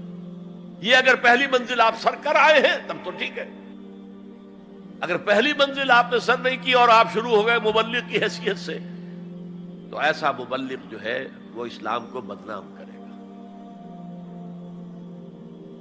وَمَنْ أَحْسَنُ قَوْلًا مِّمَّنْ دَعَا إِلَى اللَّهِ وَعَمِلَ صَالِحًا وَقَالَ إِنَّهُ مِنَ الْمُسْلِمِينَ۔ اس شخص سے بہتر بات اور کس کی ہوگی جو اللہ کی طرف بلائے اور عمل نیک کرے اور کہے کہ میں بھی مسلمانوں میں سے ہوں، میں بھی کوئی بڑا اونچا آدمی نہیں ہوں، کوئی بہت اعلیٰ تم سے برتر نہیں ہوں، کہ خاص لیول پر جب انسان دینی اعتبار سے پہنچ جاتا ہے تو اب سب سے بڑا فتنہ جو لاحق اسے ہو سکتا ہے وہ تکبر کا ہے، دوسروں کو بنظر استحقار دیکھنا۔ اگر یہ نہیں ہے، سنسیریٹی کے ساتھ اپنے مخاطب کی خیر خواہی اس کے ساتھ آپ بات کر رہے ہیں، تو یہ ہے موعظہ حسنہ۔ یہ میں جو کچھ بیان کر رہا ہوں یہ سورہ نحل کی آیت، ادعو الی سبیل ربک بالحکمہ، یہ ٹاپ لیول کے اوپر حکمت سے، دانشمندی سے، اور حکمت کسے کہتے ہیں؟ عقل کا سفر فطرت کی رہنمائی میں، اس کا نتیجہ حکمت ہے۔ عقل خالص کا نتیجہ فلسفہ ہے، فلسفے کی منزل سکیپٹسزم ہے یا ایگنوسٹسزم ہے، لا ادریت ہے یا ارتیابیت ہے۔ ثم لم یرتابوا آج ہم نے پڑھا ہے، وہی ارتیابیت ہے۔ تھرڈ لیول ہے کہ ہر معاشرے کے اندر کچھ جنہیں ہم سمجھیں گے کہ گمراہ کن طبقات ہیں، گمراہ کرنے والے، ان کی تبلیغی سول سروس موجود ہوتی ہے، انہیں تنخواہیں ملتی ہیں اسی کی کہ وہ آپ کے نظریے کی نفی کریں اور اپنا نظریہ، اپنا عقیدہ پھیلائیں۔ یہ لوگ ادھار کھائے بیٹھے ہوتے ہیں، یہ سمجھنے کے موڈ میں کبھی نہیں ہوتے، ان کا تو انداز مناظرانہ ہوتا ہے، بس سمجھنا سمجھانا پیش نظر نہیں ہوتا۔ You have to meet them in their own elements۔ اگر نہیں کریں گے تو عوام الناس پر بہت برا اثر ہوگا۔ عوام الناس جو ہیں وہ تو پھر زیر اثر آ جائیں گے ان کے، جیسے کہ پادری فینڈر آیا تھا انڈیا میں، ابھی جب کہ ایسٹ انڈیا کمپنی کی حکومت شروع ہوئی تھی، کلکتے ہی سے انگریز شروع ہوئے تھے، کلکتے ہی سے مشنری ورک شروع ہوا تھا، وہیں پہلا پریس لگا تھا، وہیں اردو کی بائبل چھپی تھی، اور اس نے تمام مسلمان علماء سے مناظرے کیے، بنگال کے، بہار کے، یو پی کے، سب کو ہراتا ہوا، شکست دیتا ہوا دلی پہنچ گیا، اور دلی کی جامع مسجد کی سیڑھیوں پر کھڑے ہو کر اس نے اعلان کیا، اے مسلمانوں، میں وہاں سے یہاں تک آ گیا ہوں، تمہارا کوئی عالم میرا مقابلہ نہیں کر سکا۔ اس کی وجہ یہ کہ ہمارے علماء نہ بائبل پڑھتے تھے نہ تورات پڑھتے تھے. ان کا اصل سبجیکٹ تھا فقہ، اس لیے کہ انہیں سرکاری جو حکومت مسلمانوں کی تھی اس کے اندر قاضی اور مفتی کے عہدے اور قاضی اور خطیب جامع مسجد کے یہ عہدے تھے. تو سول سروس کے لیے جو نصاب بنا ہوا تھا وہاں اس میں قانون کی اہمیت تھی سب سے زیادہ، تو فقہ پڑھتے تھے. اور وہ لوگ تیار ہو کر آتے تھے پوری طرح عربی سے واقف ہے، قرآن سے واقف ہے، تو مقابلہ کیسے ہو؟ اور اگر اس وقت کوئی شخص مقابلے میں نہ آ سکتا، ایک تو عجیب بات نوٹ کیجئے کہ اس وقت اسلام اور توحید کا دفاع کرنے والا سب سے بڑا ایک ہندو تھا، راجا رام موہن رائے. آئینہ تثلیث اس نے کتاب لکھی ہے جس میں کہ ٹرینٹی جو عیسائیت کی بنیاد ہے اس کی نفی کی اور توحید کا اس بات کیا. بہرحال پادری فینڈر کے مقابلے میں کوئی اگر نہ آتا تو کیا اثر ہوتا علماء پر؟ ویسے ہمیں انگریزوں نے فتح کر لیا، ہمارے مذہب کو عیسائیوں نے فتح کر لیا، لیکن اللہ کا فضل ہوا، کرم ہوا. ضلع مظفر نگر کا ایک قصبہ کیرانہ ہے، مولانا رحمت اللہ کیرانوی رحمت اللہ علیہ وہ میدان میں آئے، انہوں نے شکست فاش دی، فینڈر کو بھاگ گیا ہندوستان سے. تو یہ جدال اس کو قرآن کہتا ہے، مناظرہ نہیں، عام لفظ استعمال ہوتا ہے مناظرہ، قرآن کہتا ہے مجادلہ. لیکن اس کے لیے بھی کیا کہتا ہے؟ جدال بھی کرو تو خوبصورت طریقے سے، گالم گلوچ نہ کرو، لوگوں کی توہین نہ کرو، ان کے جھوٹے معبود ہیں تو انہیں گالیاں مت دو، شریفانہ انداز میں بات کرو. یہ 3 لیولز دعوت. ظاہر بات ہے کہ اس طرح کے مناظرے کے لیے بھی اسپیشل ٹریننگ کی ضرورت ہوتی ہے. اگر آپ ان مذاہب کی گہرائی میں نہیں اترے ہوئے، ان کی تاریخ کی جو ہے پورا پس منظر آپ کو معلوم نہیں، ان کے اسکرپچرز کو آپ نے نہیں پڑھا ہے، تو آپ کیسے کریں گے مناظرہ؟ تو یہ 3 سب لیولز ہیں دعوت و تبلیغ کے، جہاد کے، جس میں جان بھی لگتی ہے، مال بھی لگتا ہے. ایک ادعو الی سبیل ربک بالحکمہ for the elite, intellectual elite, والموعظۃ الحسنہ فار دی کامن ماسز، وجادلہم باللتی احسن، اور جدال اور مجادلہ کرو ان کے ساتھ، لیکن بہت عمدہ طریقے سے، خوش اسلوبی سے. اس میں تہذیب ہونی چاہیے، شائستگی ہونی چاہیے. اگر وہ کہیں اس سے نیچے گر رہے تو مت گرنا. 2 لیولز اور 6 سب لیول ہو گئے. اب آئیے، اس کا چوٹی کا جہاد ہے نظام کو بدلنا. مارکسزم کو مانا ہے تو فرض ہے کہ کمیونزم نافذ کرو. یہ سخت ترین مرحلہ ہے، اس لیے کہ ظاہر بات ہے کہ خلا تو کہیں ہے نہیں، کوئی نہ کوئی نظام تو ہے. وہ نظام اپنے آپ کو ڈیفینڈ کرتا ہے، وہ سٹیٹس کو وہ چاہتا ہے. اس کے ساتھ جو پریویلیج کلاسز ہیں وہ چاہیں گی نظام یہی رہے. اسی کی شاخوں پر تو ہمارے آشیانے بنے ہوئے ہیں، ہمارے گھونسلے، ہمارے مفادات پر زد پڑ رہی ہے. Grid up your lines, resist them. یہ معاملہ ہے جس میں تصادم آتا ہے. نظام تصادم کے بغیر نہیں بدل سکتا. دعوت کے ذریعے آپ سلیم الفطرت، سلیم العقل لوگوں کو کھینچ لیں گے،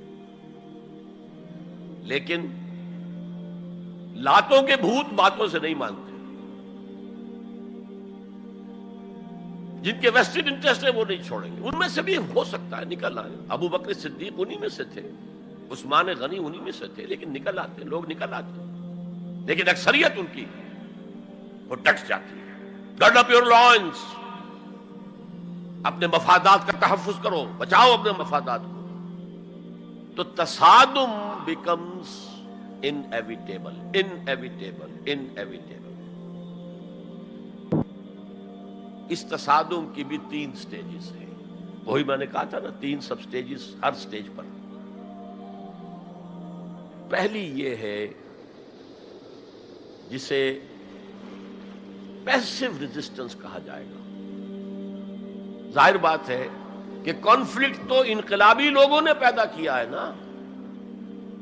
معاشرہ تو بس رہا تھا، غلام اپنے قسمت پر شاکر و صابر تھے، قربا کہتے تھے ہماری تقدیر ہی یہ ہے، ٹھیک ہے، اسی لیے تو مارکس نے کہا کہ یہ اوپیم آف دی ماسز ہے مذہب۔ اس نے کانفلکٹ کس نے پیدا کیا؟ جس نے کہا یہ غلط ہے، یہ نظام صحیح نہیں ہے، یہ ریپریسو ہے، یہ ایکسپلائٹیٹو ہے، یہ ڈسکریمنیٹو ہے، اس میں تقسیم دولت کا نظام غلط ہے۔ ایک طرف ارتکاز دولت ہے، دوسری طرف احتیاج ہے، بھوک ہے، مفلسی ہے، قلاشی ہے۔ جو یہ کہتے ہیں تو گویا کہ ایک تالاب پرسکون تھا، اس نے پتھر تو آپ نے مارا نا، اب جو لہریں اٹھیں گی تو be prepared to face the music.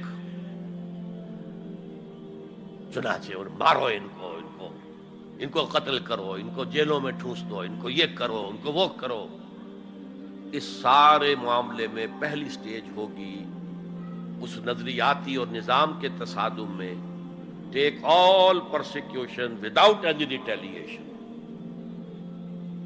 اگر آپ وائلنٹ ہو گئے فرام دی ویری بگننگ تو جو پاور اس وقت ہے موجود، جو نظام ہے اس کو ریپرزینٹ کرنے والی جو حکومت موجود ہے، وہ آپ کو کرش کر کے رکھ دیں گے۔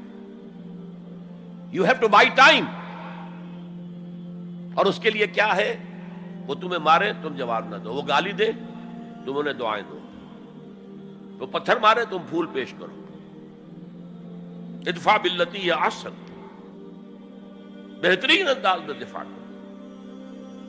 اسے کہتے ہیں پیسو ریزسٹنس۔ حضور کی سیرت میں پورے 12 برس یہ حکم تھا، this was the order of the day, no retaliation whatsoever, no raising of hands even in self defence. اور یہ میں آپ کو بتا چکا ہوں، مہاتما گاندھی نے کہا، سرحدی گاندھی عبد الغفار خان سے، کہ میں نے یہ عدم تشدد جو ہے، تشدد کا جواب تشدد سے نہ دینا، یہ میں نے سیکھا ہے حضرت مسیح سے اور حضرت محمد سے صلی اللہ علیہ وسلم۔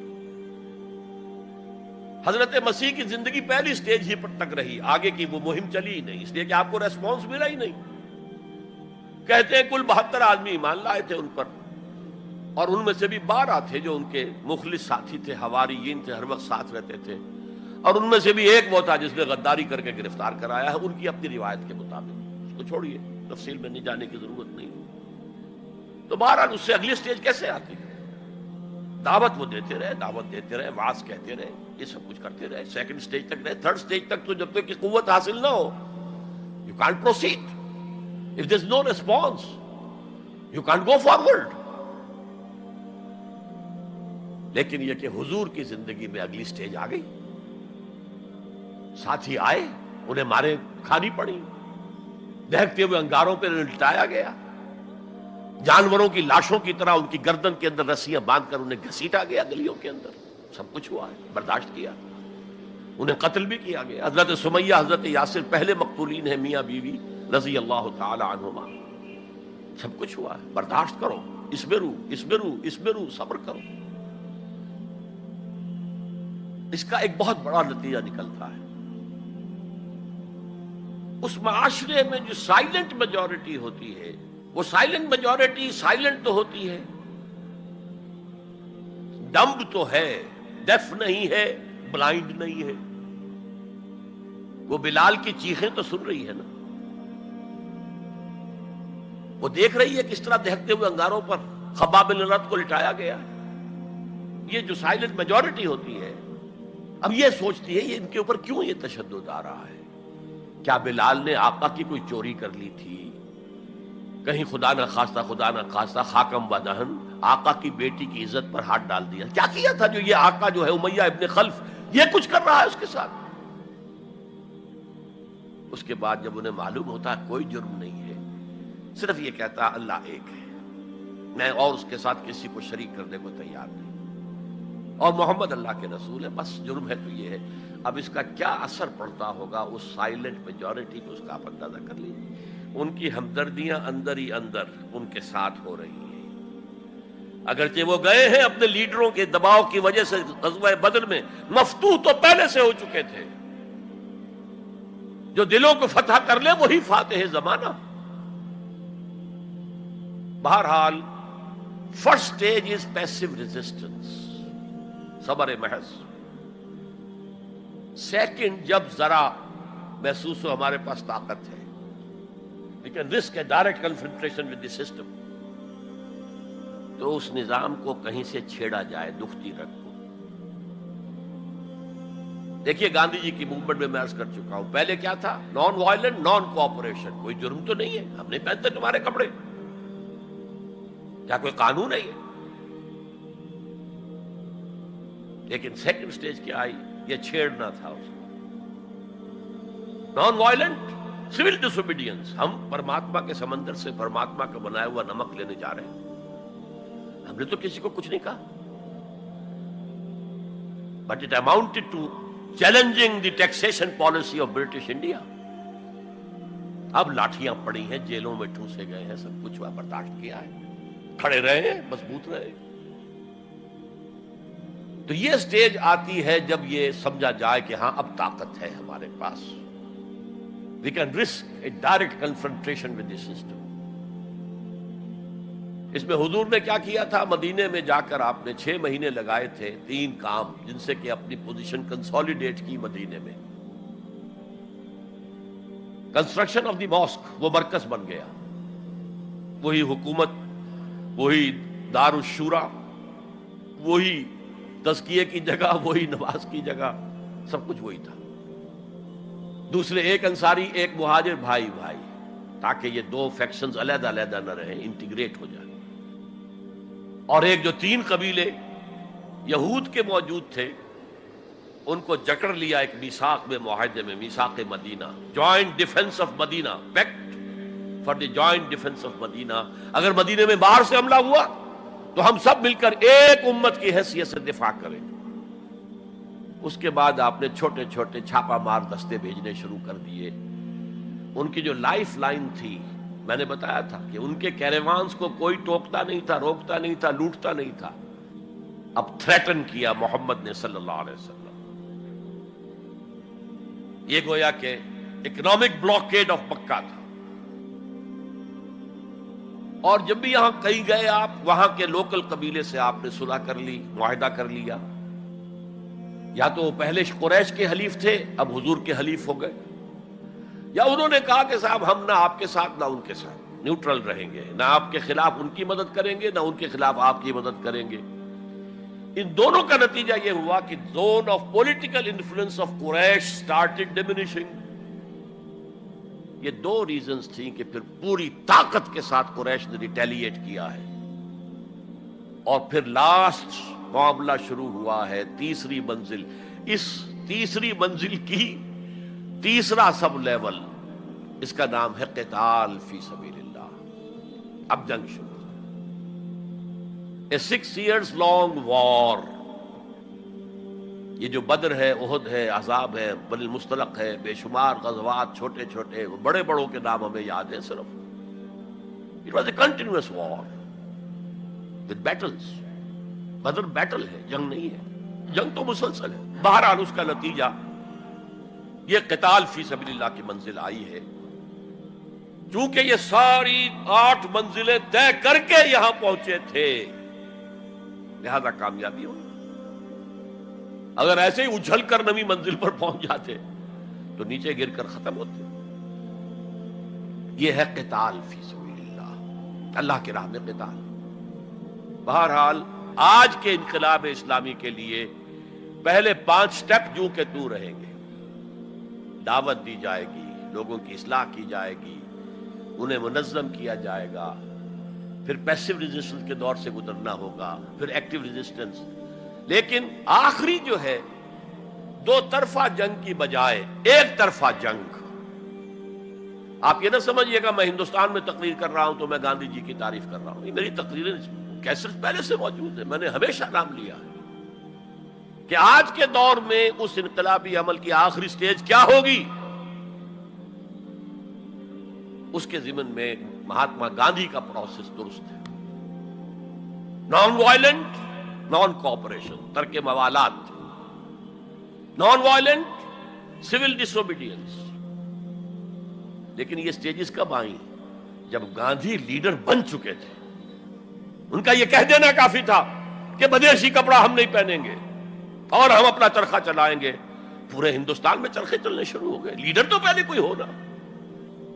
تو یہ اجتہاد جو ہے اس کو آج ہمیں قبول کرنا ہوگا.